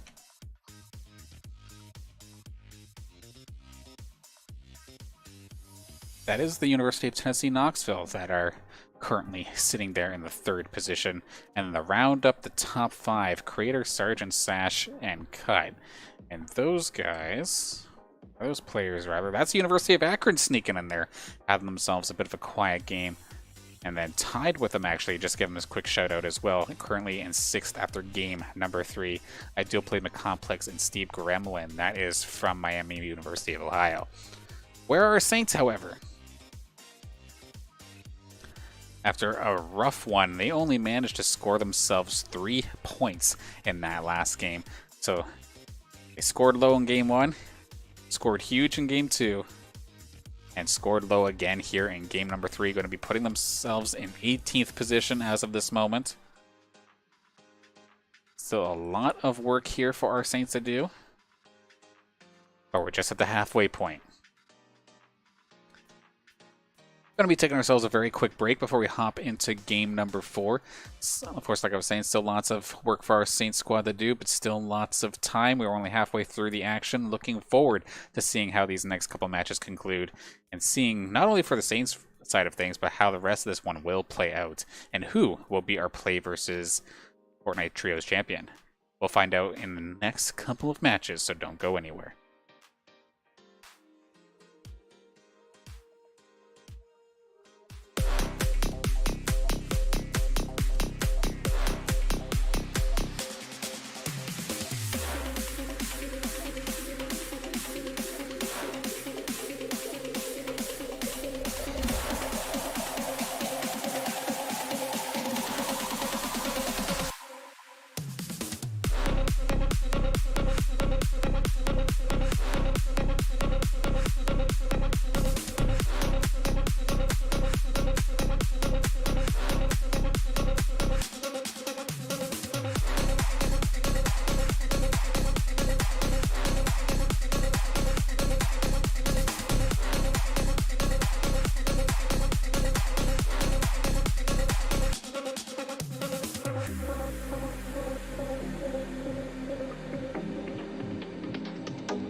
And we're back, about to hop into game number 4. But of course, just want to bring this up one more time here in regards to the territory battle for landing positions off of these teams, at least from the data that we gathered, or that I gathered rather, from the play versus playoff heats.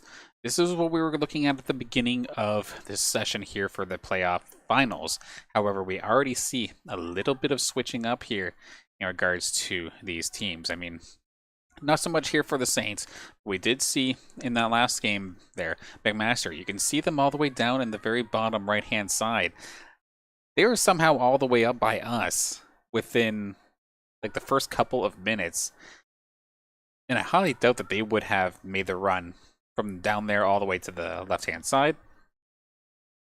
And then we already seen, like, we see how well the North Virginia Community College squad is doing there right in the center by the Miami Redhawks. So I do not blame Miami for making the switch, because they were both landing towards the same area, and that must have been just maybe a little bit too tough. Maybe it was just a little bit rough for them there.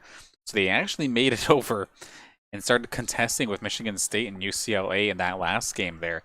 And they found themselves with a good amount of eliminations, to say the least. Ideal Blay, a Complex, and Steve Gramlin, they were finding themselves a good amount of eliminations, to say the least, as that game went on. They found themselves somewhat near the end as well. That being said, though, big thing still going as this next one is who's going to be able to touch McMaster Maryland, University of Maryland, as well, of course, as your current leaders, that being the North Virginia Community College. So without further ado, we're going to hop into game number 4 in just a moment here. There we go. Let's get into it.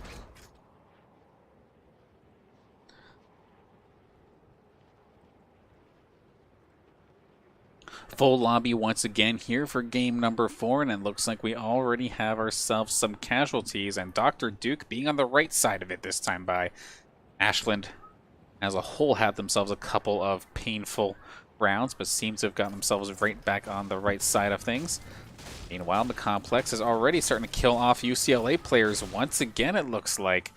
So again, the triple contest is actually going to completely eliminate or almost eliminate a full team off the start here. I see Jelly getting knocked down. What's happening with him over on the far side here? Just kind of dealing with an NPC, it looks like, actually. So never mind, nothing too crazy there. That's down on the far south area, southwestern or southeastern corner. And Storm Zone, once again, going to benefit St. Clair. They were not able to capitalize on it at all, however, in the last game. So they're going to have to try again, similar situation. See if they can capitalize a little bit stronger this time by.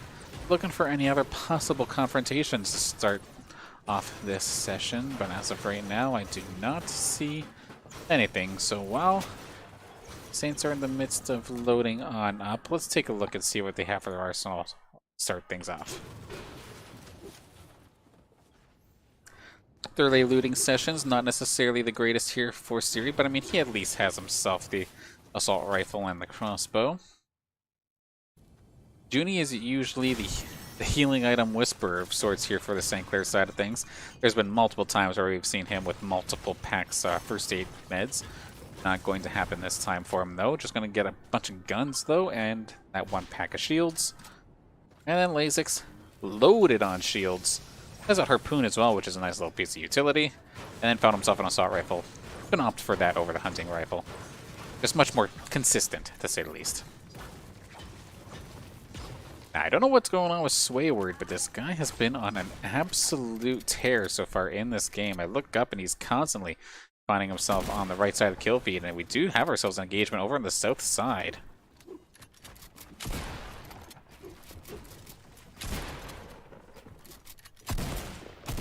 Yeah, so this is going to be Butler University. They're trying to hunt somebody down. It's going to be Iconics. He does end up going down. Team eliminated. They're definitely pumped up for that one. They found themselves on the wrong side of the kill feed so often here in this playoff series. They finally get themselves a good start. They do lose OTP. However, they do end up wiping that squad. Trying to remember which player that was. That was Iconic. So Ontario Tech University is already out of this game here for game 4. Definitely a rough one there for them.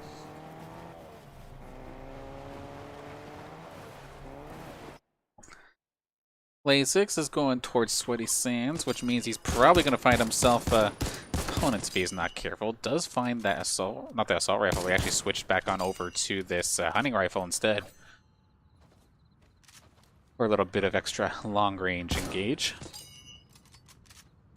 It should still be the University of Tennessee, Knoxville, if I recall correctly. Gonna double check real fast. Sure enough, that is the case.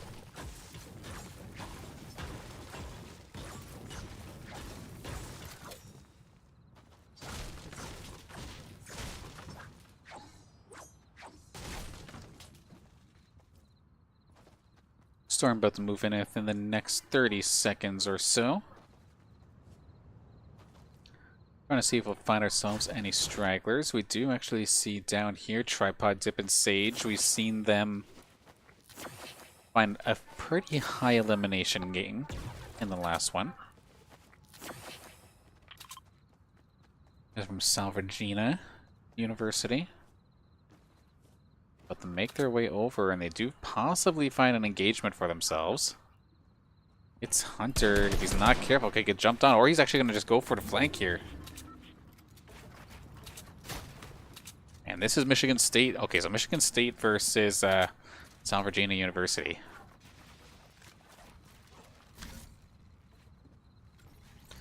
Tripod ready and waiting with that bow and arrow as well.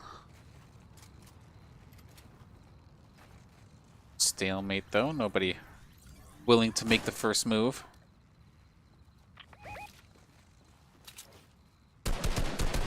Player finally gets started. I got ourselves a bit of a floating box, but does get it repaired just in time.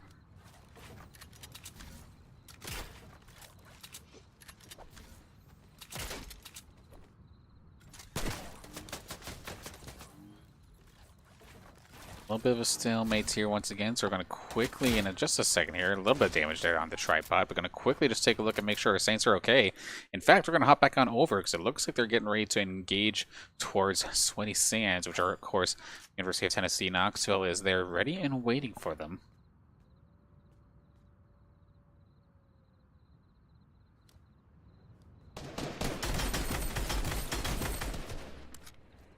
You're going to take down the FPC, of course, always gives you that purple scar, which is always nice. Always, anytime you can get something guaranteed out of your loot, it's definitely worth it. Guaranteed purple scar, absolutely take that path as often as possible. This is why you see the Saints always taking the same area. You're guaranteed to get 100 health, 100 shields. You're almost guaranteed to get yourself a purple assault rifle on at least one of your players. And then you land uncontested, well then you're guaranteed just so much brick and wood resources that you just have so much time to do it too. It's just perfect case scenario.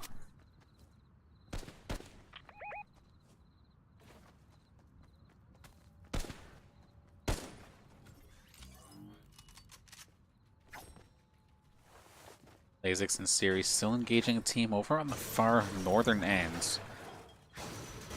This is somebody different, however. This will be... Oh, this is Shift and Swerved in them. We haven't seen them a whole heck of a lot, to be honest here. That's the squad from Concordia, University of Wisconsin.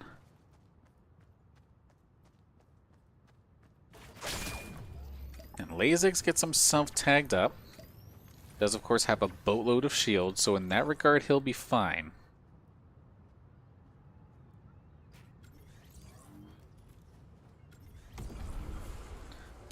And a couple players going to take to the skies here, so this is going to be Concordia trying to go airborne and get themselves as far into the zone as possible. That being said, though, of course, sitting ducks, if they do manage to get tagged out, no cover in the slightest up in the skies. That being said, with as elusive as they're being, we see Ciriuhs having a hard time finding the shot as well. A couple of shield damage done to a couple of these players, but not going to knock them out of the sky, so they're going to be able to get as close to the center as possible. Not a bad idea there for the side of Concordia.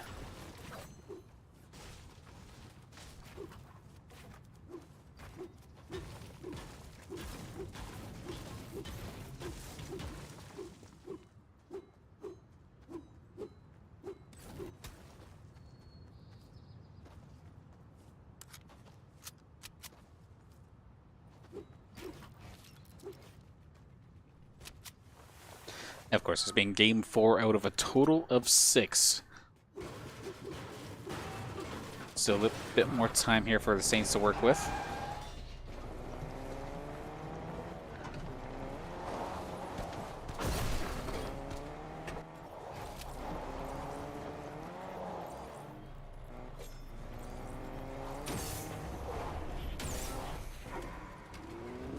Now we're here in the high ground. Juneyy did spot out one of the teams, and I don't think that's actually Tennessee. No, that is not.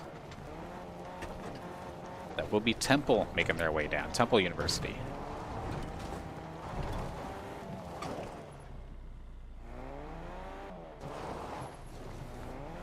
With the Storm now making a switch in direction, we're going to see Saints have to make a move, and it looks like the main engagement, rather than going to be around Holly Hedges, is going to be more closer to the woods this time. We see the Saints picking their pain. They're going to go right on the inside, which may be troublesome because they're going to be running themselves right into an engagement already in progress here between Miami University of Ohio. Who is the other team here?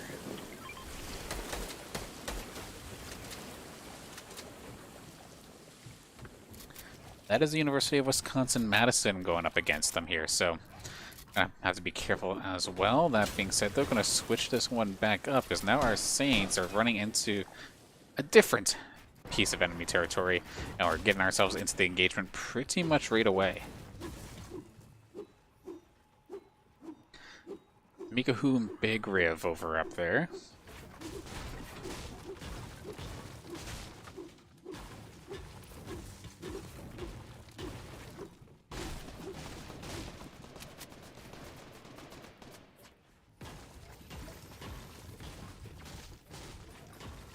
One thing that is, of course, really cool with Fortnite and having all of these teams, you do get to see teams that play up against each other that normally maybe don't get the opportunity to.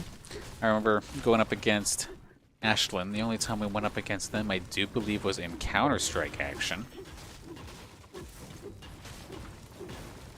We're getting to play them here in PlayVS Fortnite.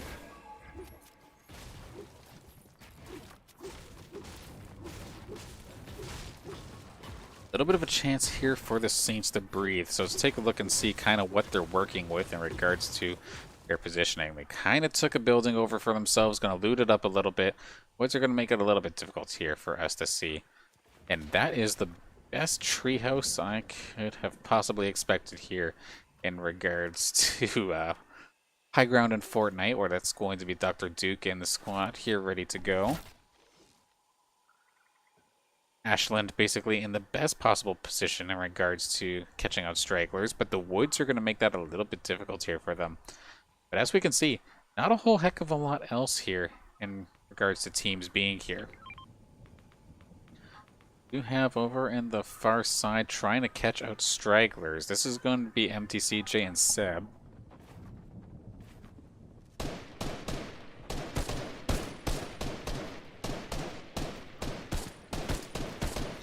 University of Western Ontario have themselves a better game this time by, but still very early.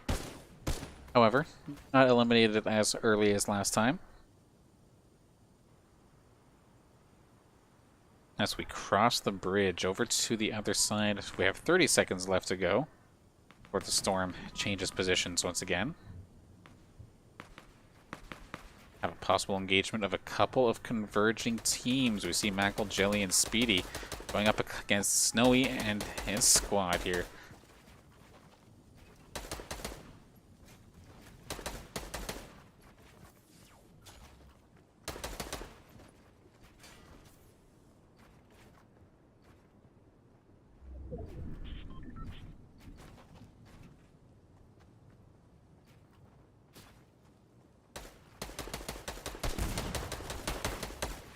So University of Wisconsin, Milwaukee versus Carnegie Mellon in this little house battle.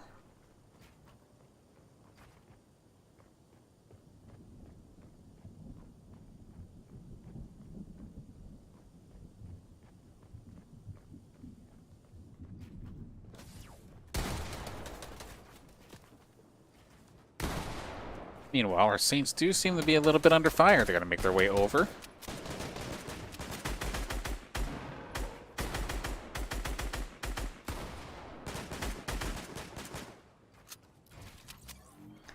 Kind of seem to be the third party getting into this, however, so not necessarily too threatened, but looking at their positioning, they are kind of in the middle of 3 teams, so they definitely have a lot to watch out for. With so many of these teams, however, starting to converge in onto the safe zone, we're going to see a lot more casualties. In fact, that does seem to be the case. We are down to 25 teams now. Saints bettering their record of last time, but of course wanting to beat their high score of sorts in this series of playoff matches so far, which of course is 10th.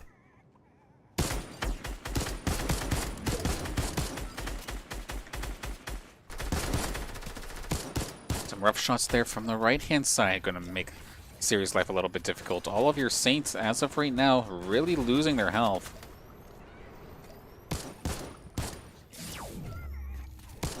Back and forth engagements are not doing them any favors in the slightest. Empty and Seb really making things difficult.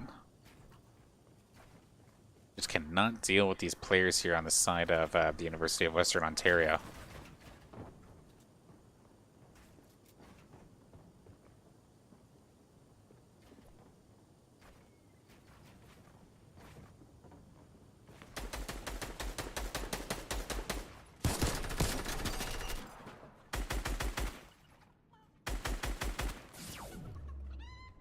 Big damage being taken there from Laysix, losing pretty much his entire shields and a little bit of health as well. We'll see how he ends up right here after the lag spike.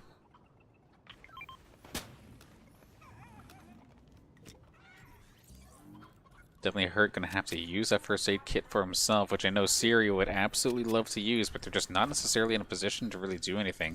Juneyy still has the 1. Yeah, that's going to be... Saints are in another rough spot here, it looks like, because I'm looking at their healing supplies. Like, look at Ciriuhs' loadout right now. Just an assault rifle and a shotgun. Absolutely nothing. Juneyy, if he manages to find himself a pick, he can pull things over with that harpoon, which is definitely useful. However, everything else, other than the 1 healing item, is just weaponry. Of course, Laysix has just nothing but gun, and then a similar situation has a harpoon to pull stuff over, but has to find the pick first. If the Saints' luck does not change within the next couple of minutes, the likelihood of them making it far in the late game, I fear, will not necessarily be in good standing. Juneyy is going to pass over his first aid kit to at least get Ciriuhs topped off, which is good considering he was the lowest. He was sitting at like 40 for the longest time. Texas A&M there, the fishing duo with Arrow CK, giving themselves a bunch of kills as well in just the last couple of moments. Team I haven't necessarily talked about too much here today, but I know during the playoff heats on Monday, they were definitely a top contender.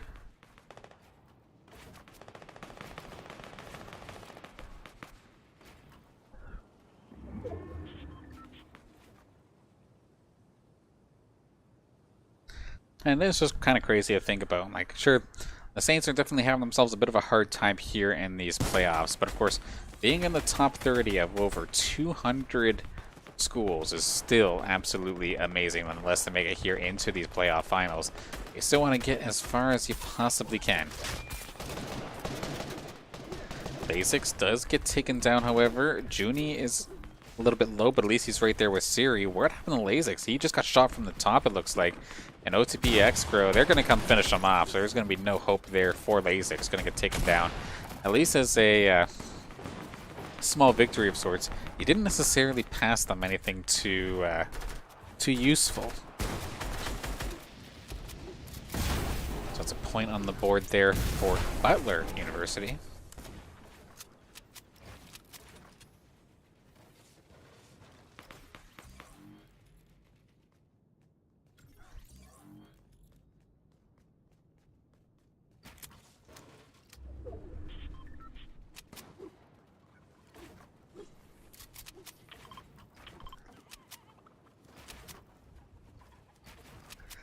I'll tell you what, the Saints could definitely use a supply package right now, but at the same time, with everyone all around, would be a brutal engagement to try and take. Juneyy, no shields. Ciriuhs has no shields to give him either. Just gonna opt to try and hop into the safe zone and honestly, just kind of try to lay low. Maybe see if you can third party a couple of engagements.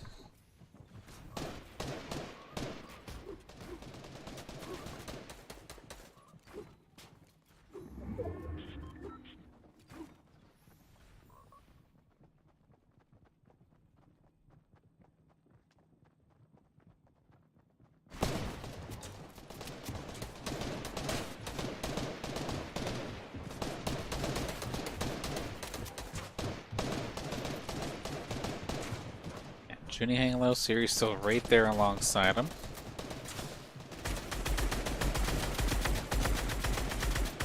Like Brunston, so that means that Michigan State right above us as of this moment.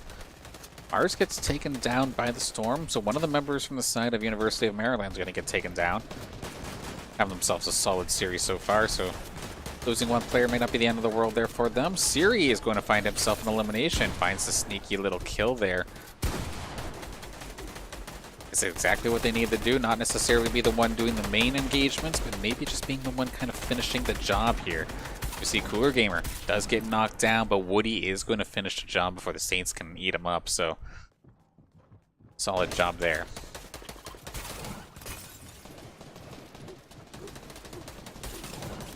And I believe that was Juneyy or Ciriuhs, one of them. They're able to harpoon over a thing of meat, which in theory should kind of boost Juneyy up at least a little bit. Looks like it's going to bring him up to full slowly but surely, so they should be able to take like one good engagement and be fine, but they don't have a whole heck of a lot else in the tank. Unless Juneyy has something additional. He has one more thing of meat and a couple shield potions, so to be honest, not terrible, but still not optimal given the situation. Better than what it once was, though. Doinks from Temple, gonna get himself a kill.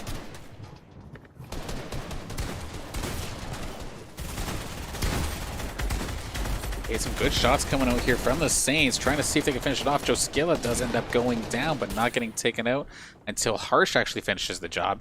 That being said, though, may not have gotten that one, but Juneyy did get the kill onto the Eagle, so didn't get necessarily the one they were trying for, but they get the other one. They have been sneakily just finishing these shots, getting themselves a couple finishing blows, and of course, that's the only ones that really matter. Storm moving in on our Saints. Are going to try the subterranean assault here in just a second. They can get the jump here onto Siphon check-ins. Doesn't really look like they got themselves in a good position, however. Ciriuhs really in the heat of things, down to like 40 health at best. And with only having the potion for PvP engagements, but not having anything to deal with the storm, that is going to slowly just eat away at him, and he is going to get blasted down. Nice shot there from Woody to finish the job on the Ciriuhs. But it only takes one person to stay alive in order to get placements, which means it's going to be all on to Juneyy. Try and stay alive, and to be fair, the Saints have beat their record so far here in these playoffs, sitting in 9th position as of right now. Juneyy, not in a bad position necessarily, looking for a finishing blow, and he's going to find Toasties. Can he deal with his teammates, however? He really puts himself in a really rough spot. He just ran across the entire field. Absolutely no cares given in the slightest, but he is going to get himself one more elimination. It looks like, sure enough, he is. Gets the jump onto Meeps, but that is going to be Meepy taking him down. An old foe from our playoff heat's going to finish us off in that time, but still a much better run for the Saints in regards to their finishing blows, as well as their finishing position, making it into the top 8, I do believe. As Meepy goes down, that means that is going to be the end there for the University of Central Florida's run here in this game. X-Crow and Swayward. Butler University still doing pretty well. However, going point blank here. Gonna take care of Doinks. 4 teams still left in this game.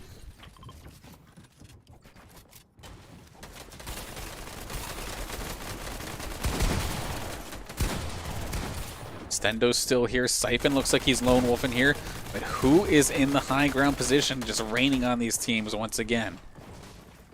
It'll be Speedy. This is a new set here, so side of Speedy tackled. Really trying to make this work. They have themselves in a really good position. All three members still alive. Thanks for Siphon. Still trying to just hang on by a thread, but he is getting jumped on.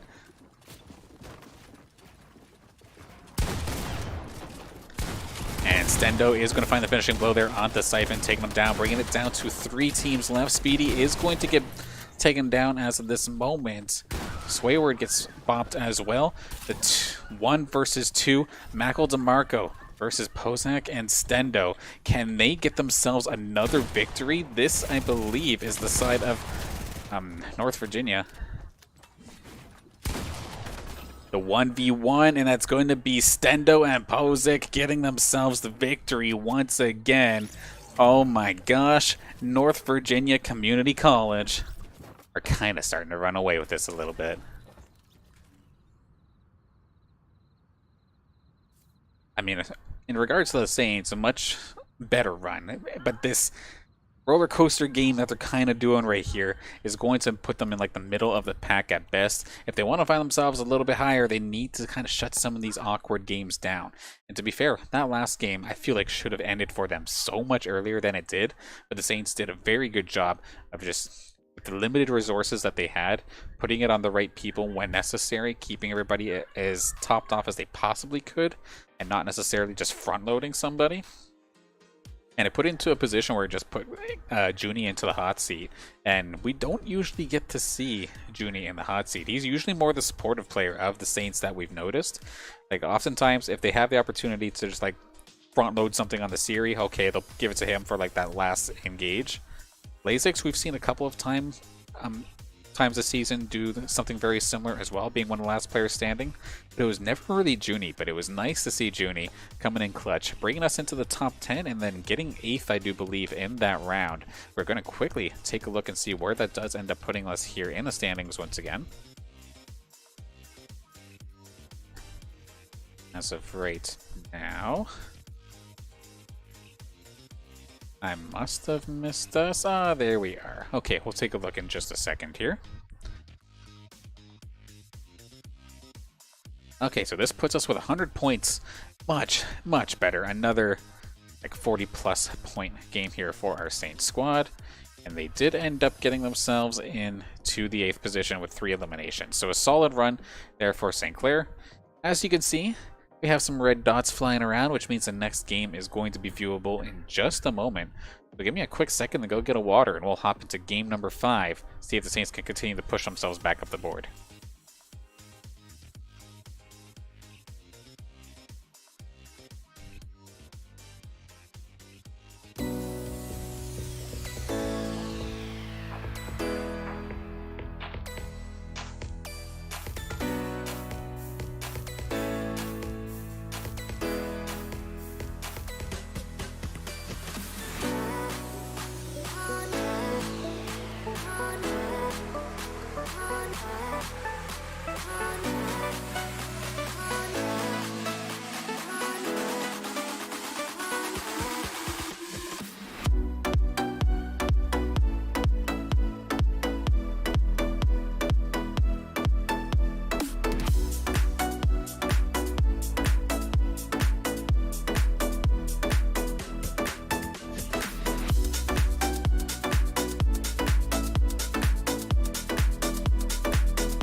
5th game of the night about to get thrown down here. Just a moment here.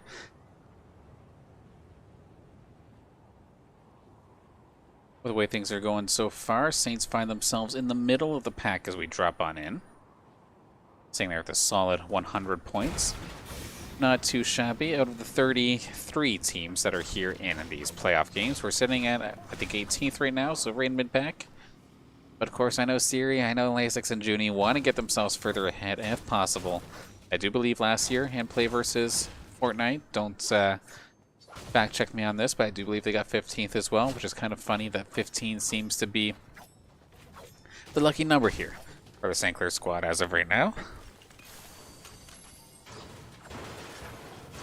And it looks like we have ourselves on yet another quiet start here for St. Clair. No contest, which means we get to go hunting for some action. And it looks like we're getting it in the Weeping Woods here. We got Shift 29 Swerve and Juneyy. We haven't really followed these guys a whole heck of a lot so far here today, as they find themselves like in a rather hit or miss kind of night. We do see them with 33 points, definitely struggling here right now. Concordia just not necessarily having the greatest time in the world, and you can see with them being right now where they are in the Weeping Woods, this is completely different from what their normal strategy was, because they used to go up to the Coral, up to the oceanic kind of part, up to the north of where the Saints would land. So picking a little bit more of a central location and opting to go for a fight right away. And at least for Shift, he did manage to find himself the one elimination. It nearly got his one buddy kind of taken down, but with all these bandages available, Concordia should be able to keep on going. Do see OTP finding one, so Butler off to a relatively decent start as well. See if we can find ourselves any more action in the meantime. If there is any, it would probably be all long range. I don't see any conflicting areas, but as you can see, right in the Coral Castle area, it's just completely empty. Clem Jake, what happened over here? That's gonna be Rocket Man getting himself kind of messed with. I believe that was Clem, or it's gonna be Mika Who, and that's going to be, I believe, Dr. Duke alongside him there. This battle's gonna keep on going. Big Riv gonna go point blank there with him. Cap Daddy gonna be having himself a rough time. We do see even right now they're definitely having themselves a hard time in regards to the amount of points so far. After 4 games, you have 20 points. That's definitely brutal. But Rocket Man, however, did find himself a kill, so gonna at least get himself 1 point on the board here.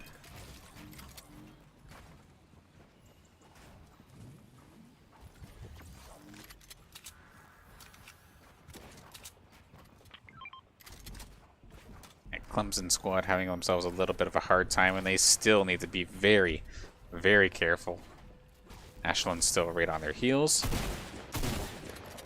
Gonna be Rocket Man, find himself into a fight right on the Bony Blurbs.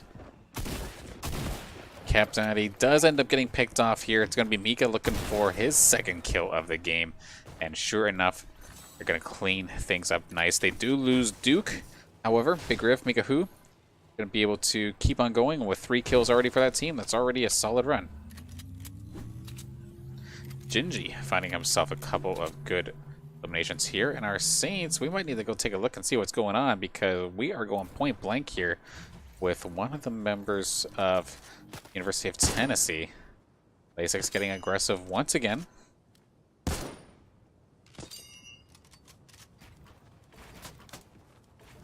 A surprising amount of early eliminations.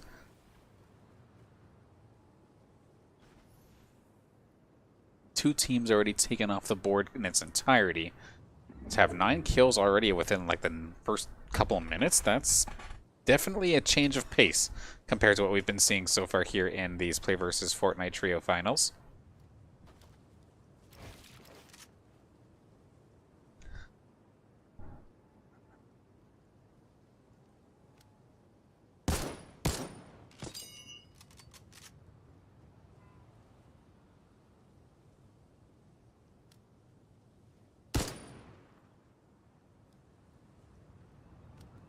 It's definitely interesting. Again, we do see Laysix with a good couple shots there with that rifle, making it work for him. But again, this is going to be the third game in a row here where the Saints actually don't have to go like cross country and like run for the hills, pick up a car, and go to the other side of the map to get into the safe zone. The safe zone's coming to them this time by once again.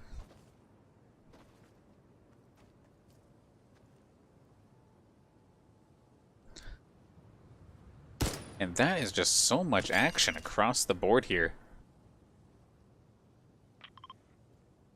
Kind of curious as to what on earth is going on. Why is there so much fighting? I guess this area in the middle could very well be a interesting collision point. And right over at the Bony Blurbs again. I call burbs, not blurbs. We have ourselves yet another fight. This is going to be lucky.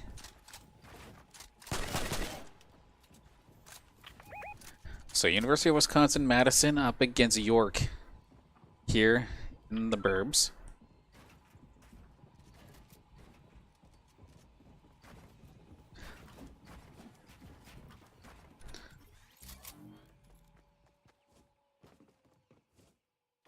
Quieted down for a second. However, I don't think York realizes that their opponents are running for the hills. They might very well get away with it.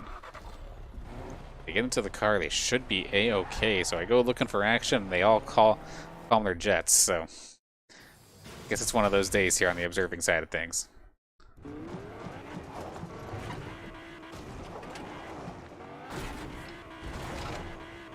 Saints take themselves a little bit of heat in regards to some shield damage there from Laysix, but otherwise nothing too crazy there for them. And like, look at this, 19 kills already within the first couple of minutes before the first storm even happens. There's been games where we would get to what would feel like the 20-minute mark, and we'd still have 30 teams on the board. Just a complete change of pace. Let's sort this out by eliminations as of right now. Lots of kills on the board across multiple teams in this case.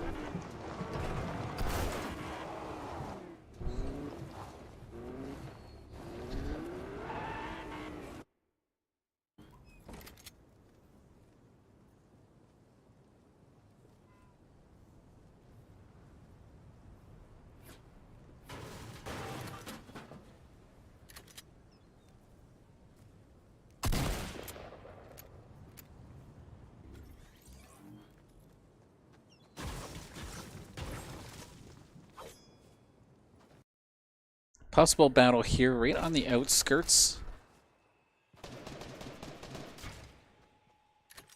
Another team that's been struggling so far in these playoff series here with Liberty University.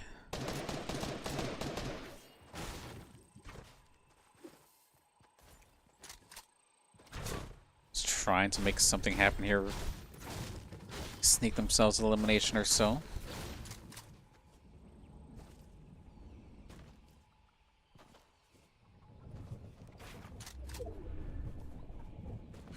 I wonder who is exactly there with them. So that's going to be the Wayne County Community College. First seeds of the entire event. Not quite finding themselves anything as of this moment.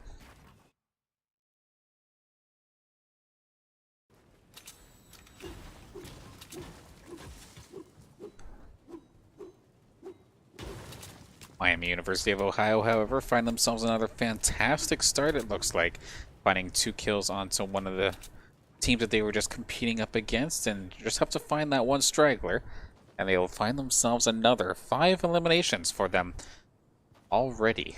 They went in guns blazing, and it is absolutely paying off for them here.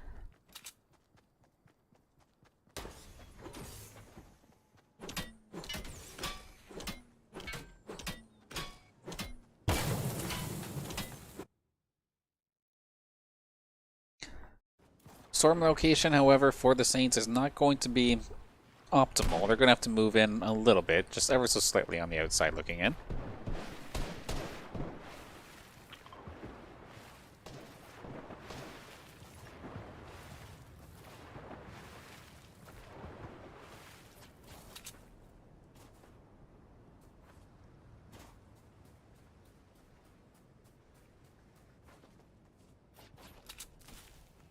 should be able to get in there pretty well uncontested. I know they're taking it cautious. They know there's another team to the north of them, so taking their time squeaking on in here. But let's take a look at this, the weaponry check.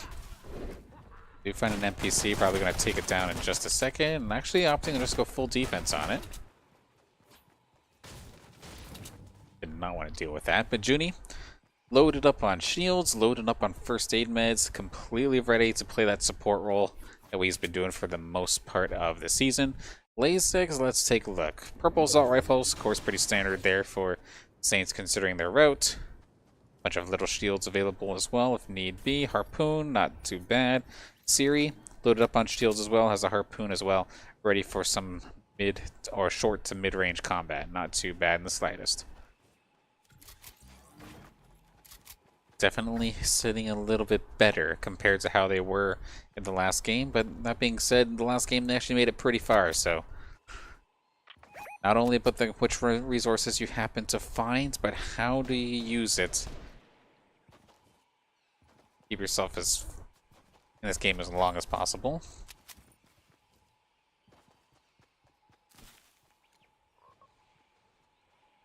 Team to the south of the Saints right here.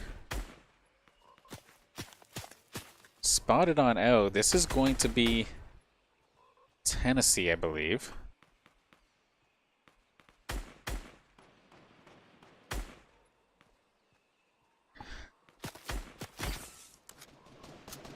Yeah, so the University of Tennessee Knoxville looking to slow down the Saints' push into this safe zone.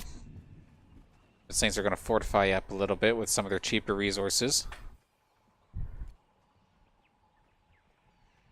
Good chunk of shield damage, though, across the entire board here for St. Clair.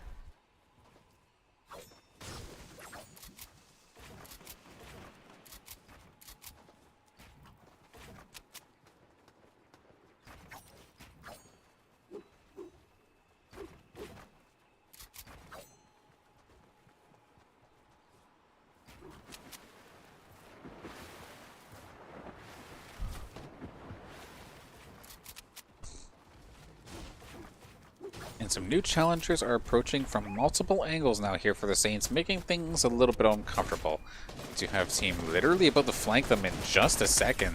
Laysix gonna try and open fire here on them. McCore is there. Ciriuhs is without shields and he is hurt, but can he keep himself alive just a little bit longer? Juneyy getting open fired upon as well. You can't even really see who's taking him down at this point.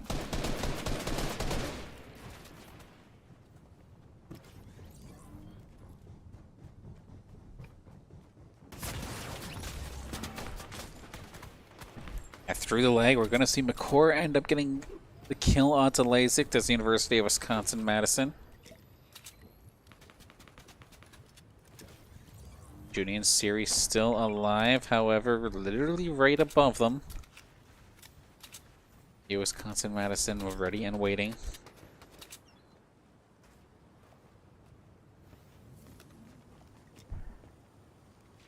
All hope is not lost, but it's definitely not comfortable, to say the least, here for your Saints.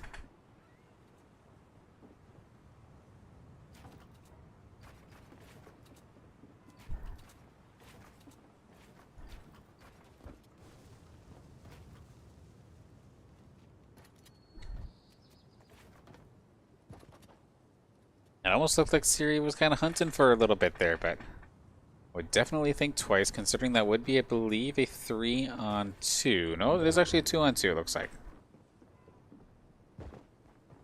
Juneyy might spot this out and be able to make a jump, however. We'll have to see in just a second. Sure enough, he's going to be able to, but as soon as that wall goes down, the side of University of Wisconsin-Madison, they were waiting for that play to happen. They knew that the Saints were going to jump on it. So ready and waiting with a wall. Juney's turn to try to make a run. Saints are going to try and make a play to the outskirts of this safe zone instead of going directly into the swing of things, possibly putting themselves in danger.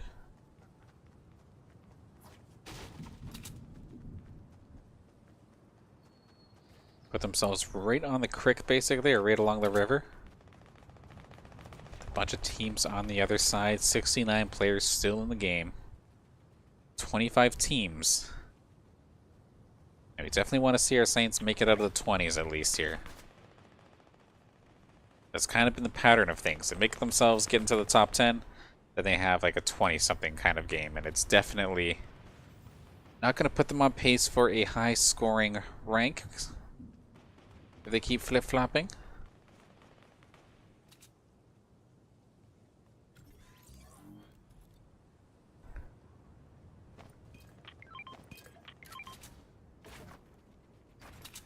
Good guy Juneyy here with the shields.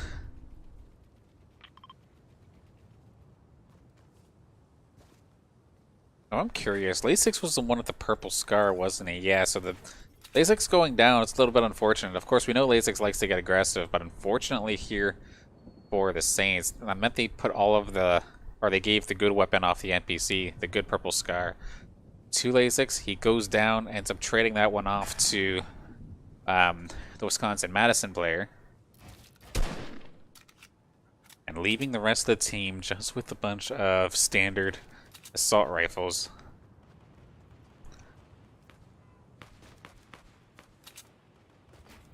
Storm shrinks, but at the same time, Saints don't have to actually move very far, and they're one of the first teams into the safe zone as of right now. They can fortify amp. We do see a lot of brick being used. Use some of the harder stuff to try and punch through.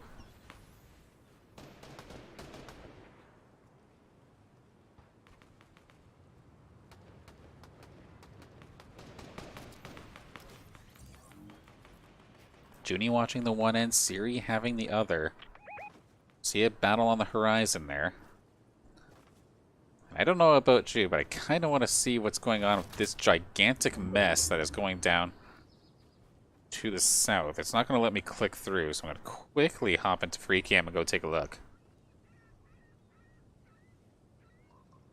Works out too since we're frozen for a moment.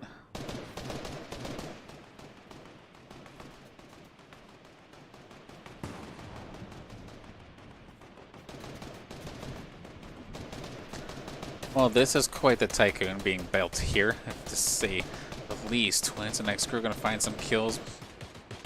This is just an absolute mess. There is like 7 teams all fighting for this lone corner of the storm, and it is an absolute cluster. This is honestly best case scenario here for St. Clair. Let them fight it out. Just let them get crazy with it. Don't worry about these other engagements. Just let these guys try to burn themselves out, very similarly to what we've seen the University of Maryland do earlier in, I think it was game number, would have been game number 3. We gotta hop on over to Ciriuhs because he got peppered by something. A team from across the valley looks like took some solid damage off of his shields. And not only that, the leg seems to kill Juneyy, so it's gonna be Sleeztron knocking him down.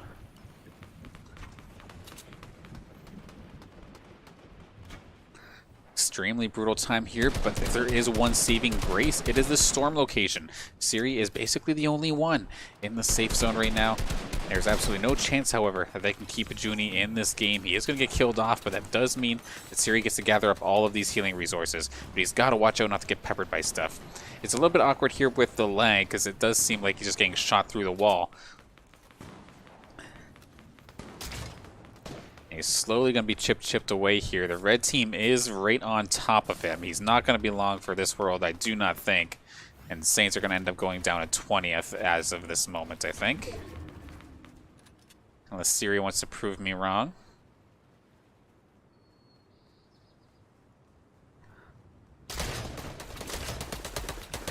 That being said, though, Swerved doing a solid job. I think he may have came in and kind of saved Ciriuhs Bacon a little bit. Kind of forcing the squad that was chasing him down to kind of redirect their attention. And Ciriuhs, he's not going to have any shields, but he's going to at least have 75 health to work with, which isn't too shabby. That being said, though, a solid couple headshots, like 2 headshots, he could very well go down. Get smoked by a bow and arrow, then you're absolutely toast, however. And of course, 116 points total here for the Saints, so only like 16 points here in this game, all specifically off of positioning. How well can Ciriuhs lay low in this situation? Of course, all the battle was just around this position. It has moved since then.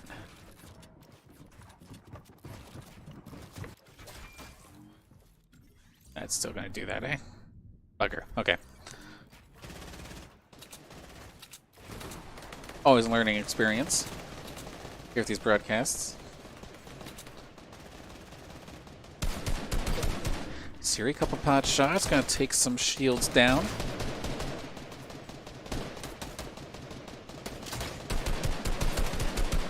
Nearly finding himself a kill, has a lot of health damage taken off one of those players.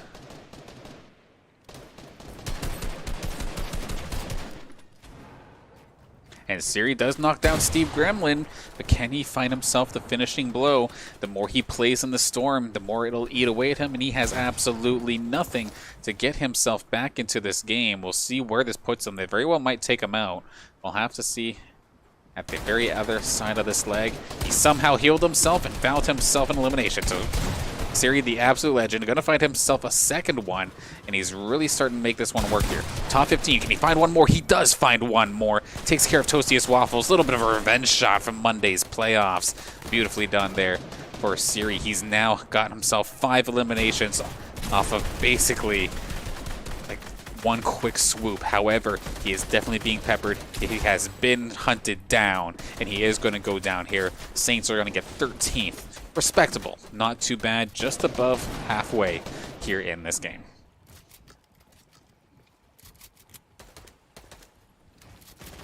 If there wasn't any eliminations, I would have said that was like okay at best, but with the Saints finding themselves a good couple of eliminations as well, makes that a very, very solid run. We'll have to see exactly how solid shortly.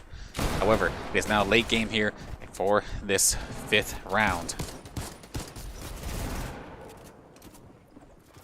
Very similar situation. Once again, everybody from North Virginia Community College here in front of the pack, ready to rock, doing a bunch of eliminations on top of that as well. Not necessarily the ones in the high ground positioning, however. That honors, let's see who that goes to, as we see Pozak going for multiple kills, and that's on the University of Maryland. So some big, big kills coming in for North Virginia Community College. 8 teams still in the game. See University of Houston there with Siphon, Eagle, and check-ins. Just holding the low ground as much as possible.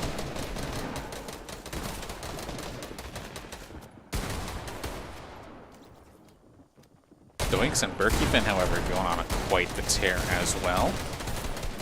7 teams still in the game. Range extend, though, that's one of the members of North Virginia Community College going down.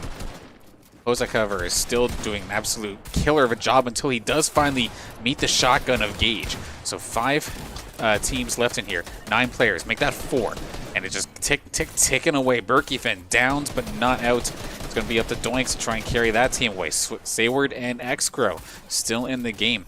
Twitch Arrow, the 3rd member of the fishing crew, hanging in there. And actually the whole fishing crew is still here. They were the ones in the high ground this entire time. They come out of nowhere and are absolutely pulling it off as of right now anyway.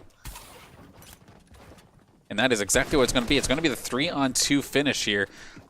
And Derpy is fishing, Dylan is fishing, and Arrow CK versus Xgrow and Sayward. That is going to be the perfect play coming out here from Dylan is fishing and the rest of the fishing crew, as I was calling them there. Exactly which college they're from or university they're from, that's Texas A&M. Gonna find game number 5's victory. Well, that kind of came out of nowhere. I did not expect Texas A&M to take that victory. And we haven't really talked about them a whole heck of a lot, actually, in this series so far. So for them to come out of nowhere, get themselves a solid round, that is a fantastic job on their end. And then Saints, respectable run as well, getting themselves into top 15. I believe they got 13th in that last one. And Ciriuhs at the very end, though, was just absolutely nuts. Just like running it through the buildings, shotgun in hands, managed to go from 0 to 5 kills just by getting quick pickoffs. It was beautifully done in that regard. We are going to take a quick look and see now where this does end up putting us. And that's kind of interesting, actually. We do end up taking 36 points on the game, so a little bit on the lower side still, thanks to a bit of an earlier exit in that late game. However, not the worst we've seen, and this is going to put us here into 16th position still, hanging on to that spot. And then who other but then the people who just actually won that game? Derpy is fishing, Dylan is fishing, and Arrow CK come out of nowhere to take spot number 15 after that one. Currently leading, though, after game number 5, it is going to be North Virginia Community College, almost 100 points ahead of the second place team, of course, that being Elite Connor, Connor Gage, and Exceed OG from Bay State College there. And then meanwhile, Carnegie Mellon University quietly making themselves known here, getting themselves consistently up into that 3rd position spot. Awesomely done in that regard. Not a very high scoring team, but they've just been consistent in regards to their placements. Average placement of 8th, so just constantly being in the top 10, doing them wonders here. They'll go here, so this is going to be the University of Tennessee, Knoxville, doing a solid job as well, getting themselves into the top 5. And then with one more game to go, if the University of Maryland want to find themselves a victory, they need somehow 130 points. I'm not even sure if that's possible. To be fair, do they need to like wipe out the entire field? They have to hope, essentially. Like, all of the pressure right now is going to be on Stendo, Hush, and Pozic, because all they have to do is just not die.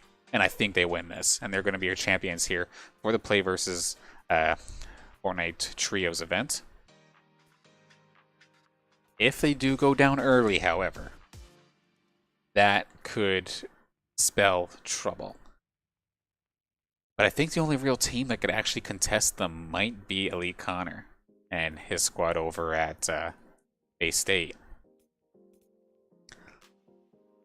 But with that, though, we're going to take ourselves one more quick break, and then we will see the conclusion here of this Play vs. Fortnite Trios season, the playoffs, and the conclusion of everything Saints Gaming here, or the St. Clair Saints varsity esports team for this semester. Crazy to think about. Been a long but amazing season, and I want to see how our Saints can do to finish off the job. We'll be right back.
one more time here for the St. Clair Saints to try and get themselves a little bit further up these rankings here in this Play vs. Trios playoff finals. Of course, my name's Dan Banner, also known as Mr. Danners, here one final time for possibly the entire season if there's nothing going on during the summer.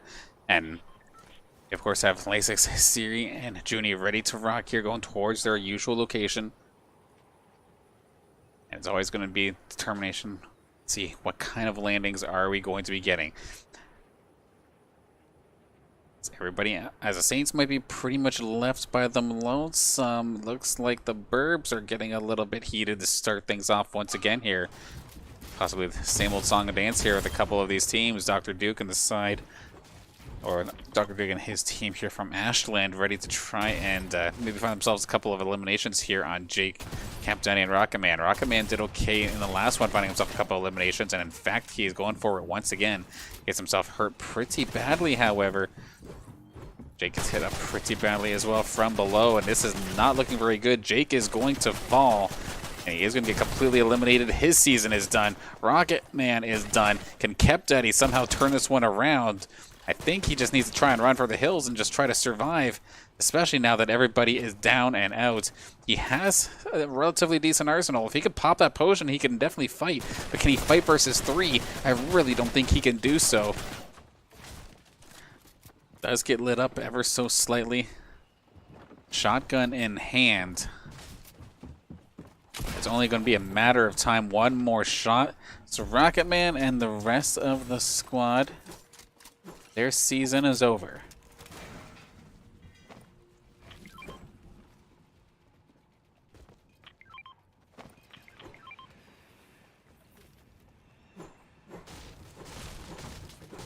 So good night to Clemson. And what a start here for Ashland to get themselves one final push into this game.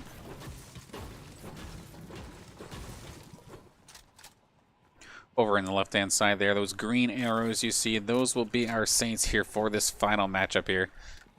But they do look relatively uncontested, so going to let them be for the time being and go looking for maybe some additional engagements. We could possibly have ourselves a couple, especially a close one here. Once again, Holy Hedge has been a back-and-forth battle pretty much this entire season. Or session, rather, not necessarily the season. I'd argue that it was actually rather quiet during the majority of the season, but especially since Miami started making their way over here, try and contest UCLA. It has not gone into the favor of UCLA at all, and it's been really solid overall for Miami University of Ohio.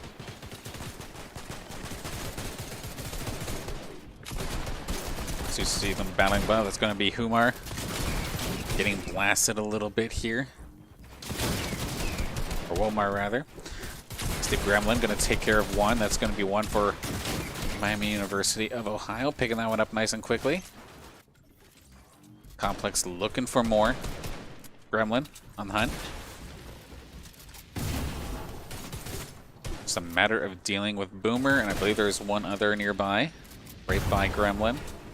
Zass is right there, and if he's not careful, he's going to check it with his shoulder. He's going to find him. He realizes he has no shield. One more shot, and Zass will be toast. I like Steve's hanging on for just a second, though. Doesn't want to just charge in there blindly, and that will be Zass going on down, and then Boomer gets taken down by Ideal. A huge play here once again from Miami University of Ohio, getting UCLA to pack it up. Your night is over.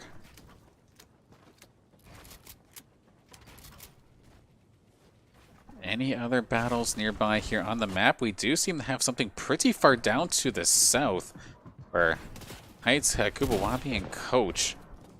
Not seeing these guys very often here today.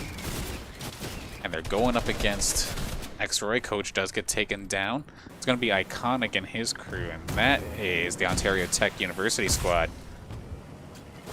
And GVU, like fair enough, Grand Valley University, going to make a run for the hills. One final player to try and keep their team in the game.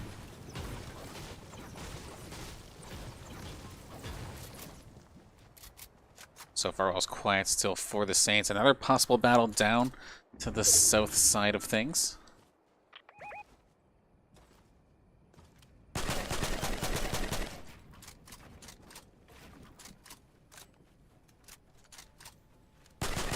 Sage dip and tripod here from the Salvargina University. And then right by them, trying to see who they're going to battle with, actually. I think that's York, but I could totally be wrong here.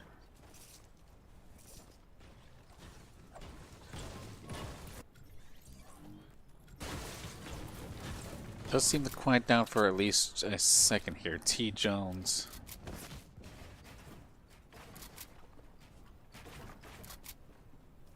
Okay, so it's actually the University of Wisconsin-Milwaukee that they're going up against, but it is just kind of a high ground standoff.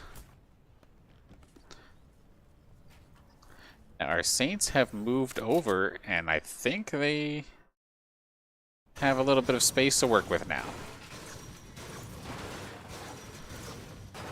Let's take a look at the arsenal check. So we do have, of course, the Purple Scar going to be on Laysix once again, alongside a good shotgun, harpoon, and a little bit of healing. Meanwhile, Ciriuhs, he found himself the Gold Scar. That's always awesome here for him, considering he was trying to rock with, I believe, a green one, like an uncommon one compared to a legendary. That is an absolute upgrade. Loaded up on healing supplies as well. Juneyy is pretty well loaded as well.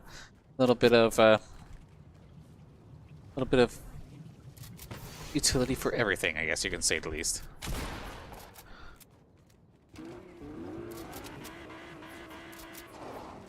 As for the storm location, however, for this game, it is not going to necessarily do the Saints any favors, but I feel like they like it better when it is this kind of situation. Anytime the storm has been pretty much right next to them, it's had a mixed bag of results, to say the least. But when it's a little bit further, it's a little bit more interesting, to say the least, here for them. Let's take a look at this battle over here with the fishing crew and Arrow to see what is going on in this section. Have ourselves 3 teams or so in the midst of battle. Of course, the fishing crew coming off of a victory last time. That's, of course, Texas A&M. Could be Sedge and Empty. University of Western Ontario. And then your first seeds here. At the beginning of the day, however, they've basically been, I feel like, a non-factor for the most part here in this series. That, of course, being the Wayne County Community College. It's a bit of a standoff, nobody actually getting jumped on, so we'll hop on back here with our Saints, who might be just about to get into the swing of things here. Let's see what is going on with them.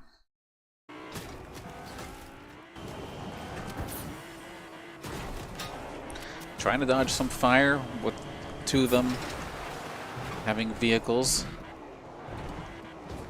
It's going to be Ciriuhs and Laysix in the one, Juneyy trailing behind. Supply crate in front of them, however, I'm sure they'll notice that there is a sniper tower basically right in front of them. They want to think twice about going after that one. I mean, they think twice and they opt to go for it anyway. Going for broke, I like it.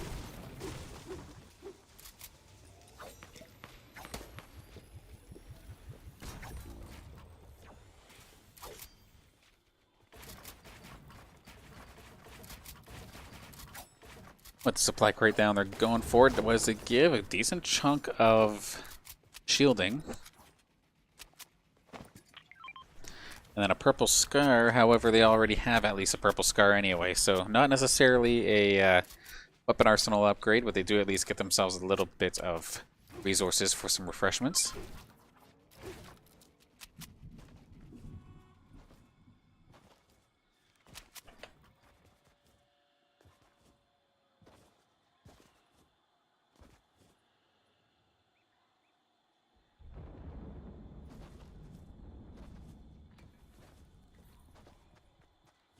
Possible collision course as we get ready to go into the safe zone. Who is this here? It's going to be Pluffer, and it's Alfie and their teammate there, Mecca. So that is going to be from the side of the University of Texas Arlington. Looking to take a battle here with the Saints right here on the bridge. Cut off our pathway. However, they kind of left themselves a bit of a sitting duck. Unfortunately, there for Ciriuhs could not quite make contact with the player.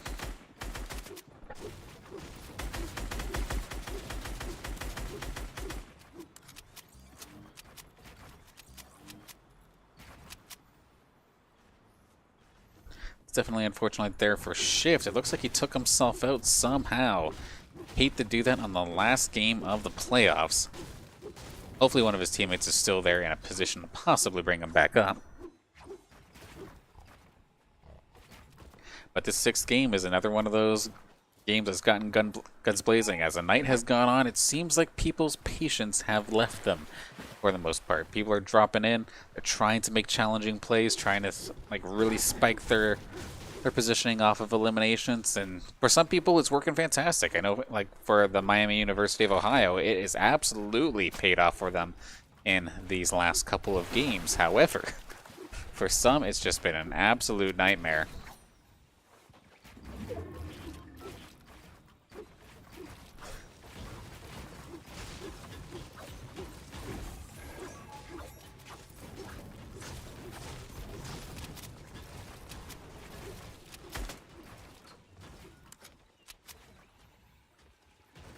I'll tell you what though, the Saints, they do have themselves in a pretty solid position overall.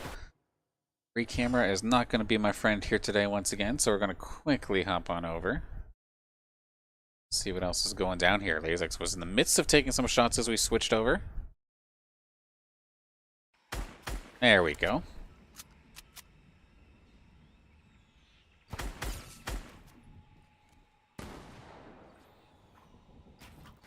Few more shots fired, but what on earth is happening up here with a Jelly and crew?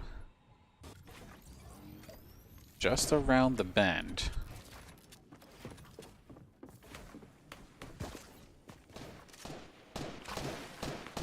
See if we can find our Saints in this position as well. Do see Arlington down there. There's a Lee Connor as well. Bay State, one of the few teams that, or maybe the only team, that can actually contest the leaders if the leaders do end up dying. Where are our Saints in this position? They're on the high ground, however, they are definitely kind of being overseen here by as many teams as possible. It seems like Juneyy and Laysix going to hide out in the back. Ciriuhs hanging out in the front, it looks like. All the way up on the hill, even more teams ready and waiting with their forts good to go. Pinocchio to Crispy and Smarty, a team I haven't necessarily talked about a whole heck of a lot here in this game.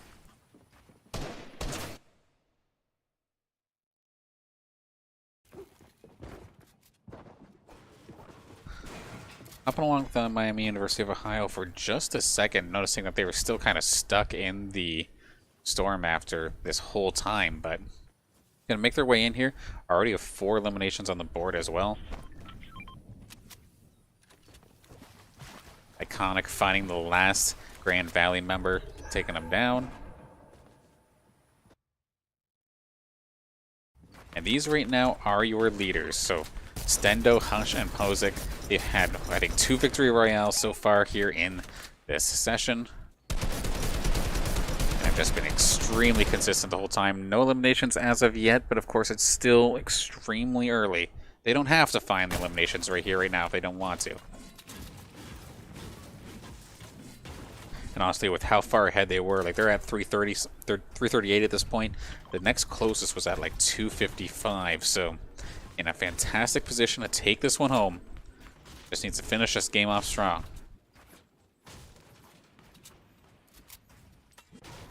Let's check back in here on our Saints squads. Saints are still split up, but they're not necessarily getting pushed or anything, so no harm, no foul, I suppose, in this situation. Pretty close to catching back up with everybody now, so not bad in that regard. Now, actually, hang on a minute here. I was just talking a big game about Stendo and the North Virginia Community College squad, but Stendo did just get dropped. King took him down, so unless somebody can pick him up, that would be your leaders, down a player.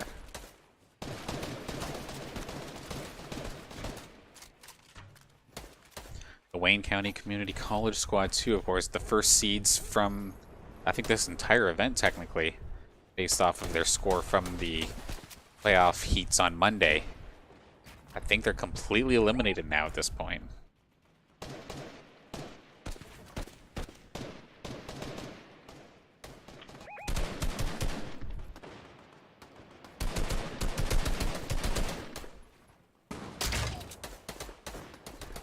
And of course, the University of Tennessee Knoxville doing a solid job for themselves as well. Some good shots here, actually, from King. Again, we've seen this guy time and time again here in this series, alongside Wilgo, just have such strong gun skill when the opportunity does finally find itself. Of course, Fortnite, picking your spots is always difficult. However, when you finally have the spot and you go for it, how do you convert? Are you successful with it? And I'll tell you what, King and Wilgo have definitely been doing a very good job overall.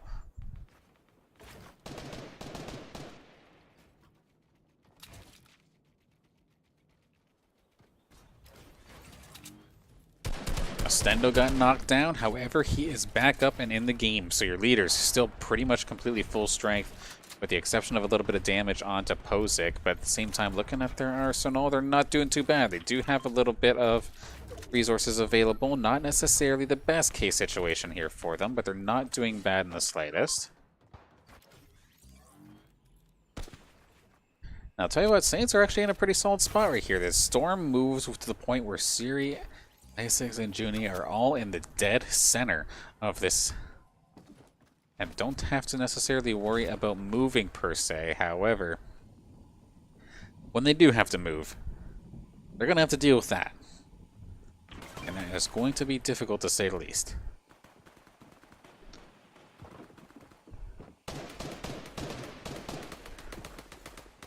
Well, the Saints are just kind of peeking around. We're going to go for a little bit of a perimeter check here and see what is going on around the safe zone. Who's trying to creep on in and who's having a hard time.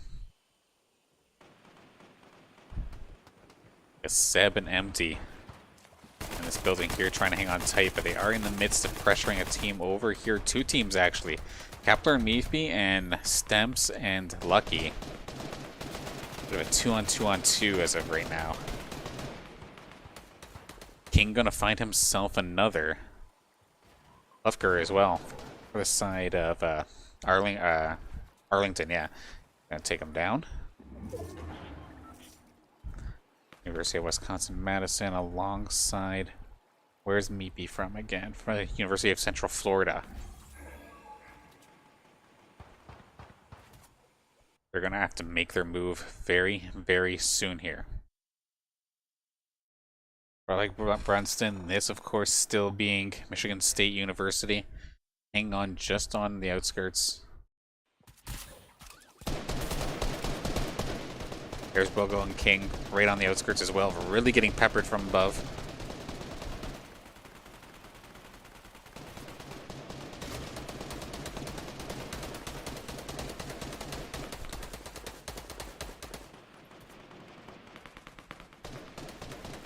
Miami University of Ohio right on the outskirts of this as well. And hang on a second, Ciriuhs, what are you up to? Found himself a pick here. Can he finish it off, however? Laysix is on the hunt. Can they find him? They're going to rush him. I kind of like what I'm seeing here from the Saints. Can they make this one happen? Ciriuhs is going to find one. He's getting smoked off, though. This is a very awkward spot, and Laysix, by diving into the smoke, is going to put himself in for a world of hurt as he does get knocked down, and this is a very awkward spot for anybody to really try and make a push or try and save him. I think this might be the end of his season, unless I think this is Ciriuhs trying to make the sneaky save. They're going to end up losing loot for this, but they are going to keep their player in the game, and if they could keep that first aid pack, they'll be in a perfect spot. Looks like they are going to be able to keep themselves alive. Where's Juneyy and all of this? Just basically trying to keep their fort built and whatnot. However, you can see the storm is not going to be doing them any favors.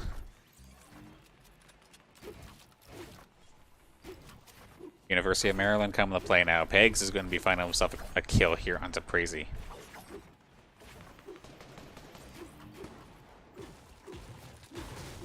Saints are all gathered around, but they need to make a move and they need to watch their six. There's going to be a team, technically two teams, I do believe. One team and then one, unless they're two duos, but nearly getting themselves flanked in here, but Laysix is going to find himself a quick snipe onto Googly there from the side of Liberty University. So it's going to be the second point, or second kill rather, on the board here for St. Clair. Can they find Kapler, however? They do spot him out, and that is going to be the finishing blow. Nicely done for Juneyy. Every member of the Saints are going to find themselves on the board for an elimination here in this finale.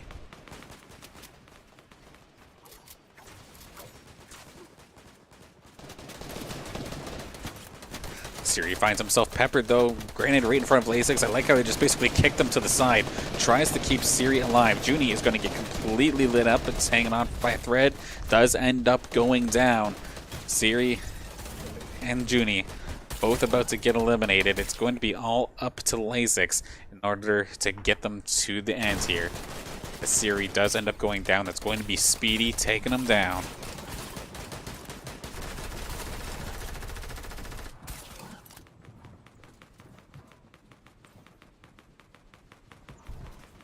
Carnegie Mellon, again, just one of those teams just really starting to come into their sweet spot, to say the least. Really starting to find their groove. That's what I'm trying to say. Find their groove near the tail end of these playoffs. To the point where I think they're even in the top 5 at this point. They must be on quite the tear. Again, we're going to get to see how well can Laysix keep himself alive.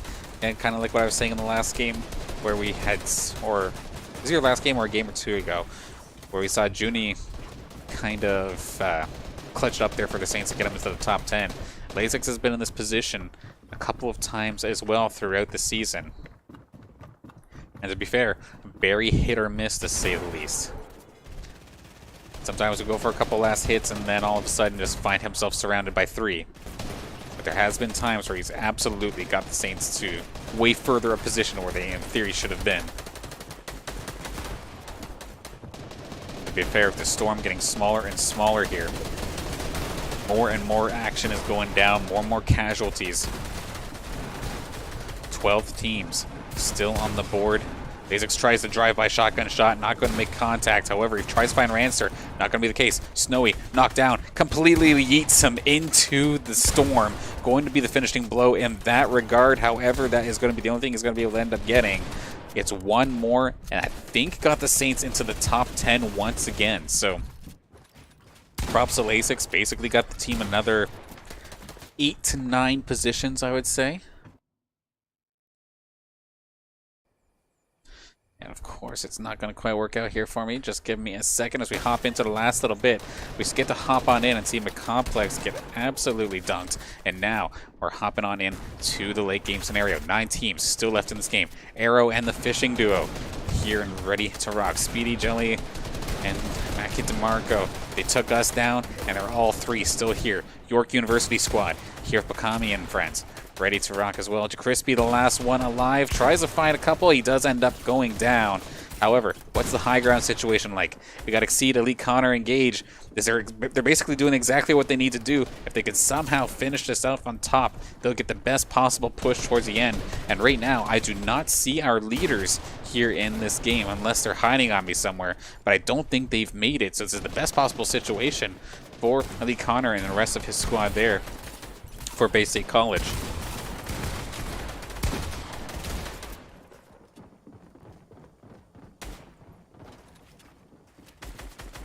So we rubber band up a little bit here. Looks like fishing duo and Speedy's basically got the best chance in regards to the amount of players they have left. You see 2 on the side of the leaders. There's Exceed, there's Gage. Is there one more? No, there. I don't think there is. 4 teams left to go.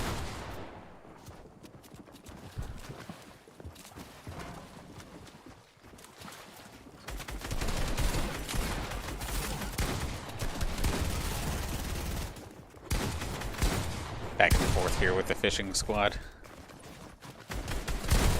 Trying to open fire. This is a bit of an awkward spot. We're going to get ourselves into a bit of a bloodbath here, and we're going to trade out basically a 1-for-1. Speedy does go down as well. Dylan is fishing is going down. Derpy is fishing is going down. Down to the final 2 teams. And that is going to do it. Best possible situation here for Exceed, Gage, and I believe it was, yeah, Elite Connor. Bay State College, your current second place team, I believe, getting themselves the Victory Royale in game number 6. And I do believe that's the leaders at that time, which would have been North Virginia Community College. They died out relatively early into that late game phase. So we're going to take a look and see these final results in just a moment, and we'll get to see exactly how this one ended up turning up here to see our final results for this Play versus Fortnite season. I'm just going to be pulling it up in just a second, but of course I want to give a couple thank yous before we do. That of course being to the sponsors here for this season.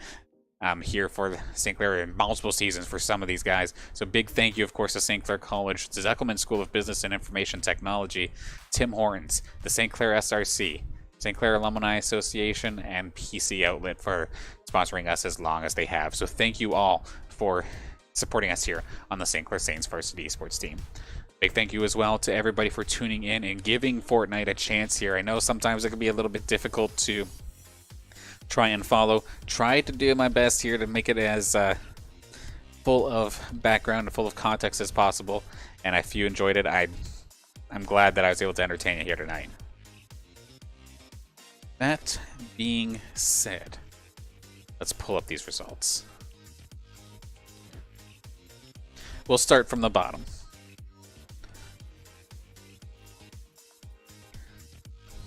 And then funny fact is I look away while I'm scrolling too, so it's also a surprise here for me. Okay, I'm gonna pull up my sheet, my compare sheet to see who's all here. Okay, here we go. Starting from the bottom here for these Play vs Fortnite Trios finals. It is going to be a squad from Clemson University, considering they had themselves a very hard time in this matchup, and then they also had technical difficulties during game 2. Unfortunately, they're going to be the caboose here in this series.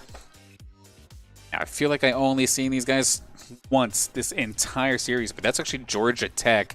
They're one of the teams that got in off of the wild card. They were lucky number 16 or lucky number 17 for one of these, and they managed to sneak on in. Got to get into the top 35 of sorts, but they're going to get shut down from the top 30 here in these. Sage, Tripod, and Dip, considering that they're actually not a bad squad, it's very surprising to see South Virginia University get taken down this low here in this series. But it's going to be just outside the top 30. One of our rivals from our heat last time on Monday, going to be 29 Swerves in the Concordia University Wisconsin squad. Coming up a little bit short here, 71 points, gets themselves into the top 30, but that's about it. 29 Brawlike Bruston, Hunter, and Woody. These guys, I believe, double checking real quick. Out of Michigan State University. I know they had a technical difficulty during game number 2 where they didn't get to join, but still getting themselves into the top 30. A little bit of a rough time, but still, they made the best out of it. Seb Empty and CJ. University of Western Ontario. Find themselves a bit of a hard time here as well, getting them to 28th. Liberty University. It just felt like they kept on getting ganked over and over and over again in the north-hand side. They just could not quite find their footing. They get shut down in 27th. The first seeds for the entire event, if you base your results strictly off of the statistics of the Play versus Playoff heats on Monday, Rotten Tomatoes, Sleestron, and Zephix from Wayne County Community College really underperforming. Lucky McCorn Stems, they definitely had their moments, but a lot of the times it felt like they were the ones getting ganked, and they end up going down here in 25th. Those are the players out of University of Wisconsin-Madison. Womar, Boomer, and Zas, they're having themselves a good couple of rounds. Then all of a sudden, Miami University of Ohio kind of changed their strategy and dropped in on them, and it felt like they lost that battle more often than not. Going to find themselves in the top 25, but going to come up short a little bit in 24th. Grand Valley University, they're going to find themselves in 23rd, considering I think they lost a game due to a technical difficulty as well. Getting into the 23rd position, considering, not bad. Dr. Duke, Big Riv, this is the players out of Ashland. They're going to find themselves in 22nd. Bit of a streaky squad. Either they went in guns blazing or just felt like they kind of fell short. Plufker and the guys from University of Texas Arlington going to find yourselves in 21st. Snowy, Hinsey, and T. Jones find themselves with a very quiet series, but yet they still manage to get themselves into the top 20. Those players out of, let's see real quick. That's the University of Wisconsin-Milwaukee. Control Harsh and King are another one of those teams that was rather quiet but still rather consistent nonetheless. Johns Hopkins University find themselves in 19th. Iconic, Crazy, and Royal Pain going to be out of Ontario Tech University, going down in 18th. Parker, Ranster, and Twin. Mount Vernon Nazarene University. I feel like I didn't say that name all day. However, definitely seen these guys kind of hanging around the end game, and they would make do and got themselves in the 17th. Cheater Asian, Fashi, and Tab. Let's see if I can find them real quick. Out of McMaster. Gonna be just in the middle. Or essentially in the middle there, in 16th. Stinky Farts, Berkey, and Doinks. Temple University, 15th. And here's the hometown crowd. Ciriuhs, Juneyy, and Laysix out of St. Clair College going to get themselves above 15th. In fact, getting themselves into the 14th position. Their streaky style finally started to kind of even out a little bit at the end, right when they needed to. Break themselves into the top half, and 14 is a fantastic finish, my friends. Congratulations on your finish. Fantastic season. Concert. Oh god, we just slipped up a little bit, didn't we? That's gonna be cut. Sargent, Sash, and Crater going to be number 13th. And they are out of the University of Akron. Congratulations, Akron. To Crispy, Pinocchio, and Smarty. Out of the University of Delaware. Gonna be in 12th. Check-ins, Eagle, and Siphon. University of Houston get themselves just outside the top 10 in 11th. Kapler, Meatbee, and Toastiest Waffles. I would have definitely selected these guys as a top competitor based off of the playoff run on Monday. They're going to get themselves into 10th position overall. Congratulations to the University of Central Florida. The Fishing Duo and Arrow CK, of course. Texas A&M found themselves one victory royale here tonight, but could not quite push it any further than 9th place, but still a fantastic run in its own right. And then, so one of our landing buddies of sorts, just on Sweaty Sands. Of course, that is going to be Bogo, Cooler Gamer, and King. Of course, I was getting King props for his gunplay all night because he was just absolutely killing it. That's from the University of Tennessee, Knoxville. Congratulations. X-Gross, Swayward, especially Swayward. I feel like he's had himself so many eliminations here today. And their average of limbs being in this, like, about 5 is definitely strong in its own right. And that is Butler University, taking 7th. Okami, Swim Coach Monkey, and Joskilla taking themselves into that 6th place position. Congratulations to York University. Ideal Play McComplex and Steve Gremlin out of Miami University of Ohio. That switch and landing spot was definitely wise, considering they were fighting with one of the top guys constantly throughout this, or top teams rather, out of this entire series. And making that switch really kept them in the game and gave them a lot of eliminations. Smartly played, nicely done there, Miami University of Ohio. Bags, Mars, and Seven definitely was going to be my pick for one of the top teams here tonight out of the University of Maryland. Kept shutting us down. They absolutely killed it during the playoff heats as well on Monday. But they come up short ever so slightly with a fantastic fourth place finish. However, I know they wanted more. Jelly, Mackle, and Speedy, basically out of nowhere, just started absolutely tearing it up about halfway through. And Carnegie Mellon University gonna get third place.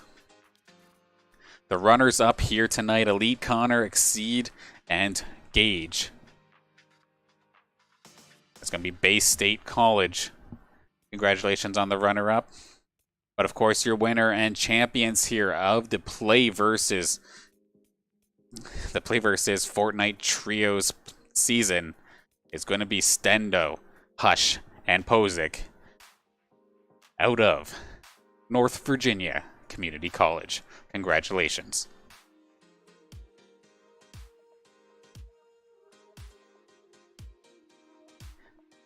And with that rundown, that is going to conclude not only the PlayVS Fortnite Trios playoffs, but that's also going to conclude every regular season and playoff game that we have here this season for the St. Clair Saints varsity esports team. It's been an absolute insane season. I think we've done some like 170 different broadcasts, not including the ones that end up being forfeits. And it's just been an overall fantastic season. And I'm glad to have been able to share as many experiences, as many of these matches with you as possible. And I want to give a big thank you, of course, to the Fortnite players as well here. Excuse me, Ciriuhs, Laysix, Juneyy, King, everybody for another fantastic season, whether it be solos, duos, or trios, regardless of what you're playing. You guys always pushed it, so congratulations to yous, and then congratulations and give props to every St. Clair College squad. St. Clair varsity esports team for a fantastic season. Thank you so much for working with me as well to make sure we can get all these matches broadcasted.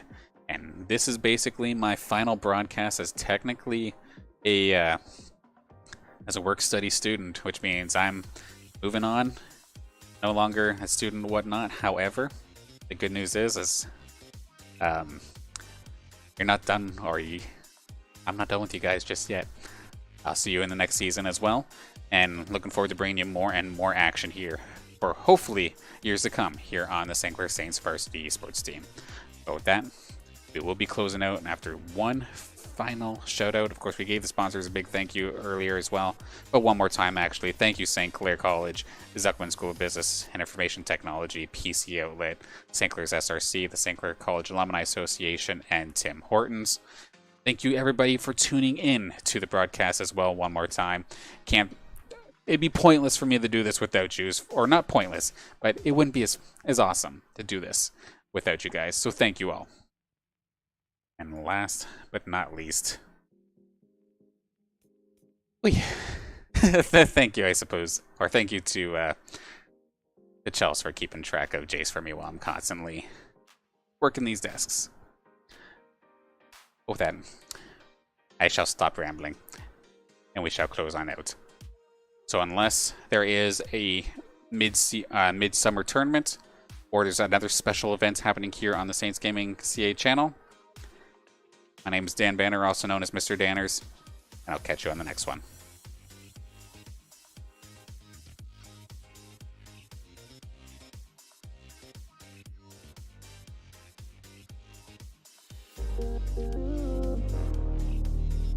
Thank you.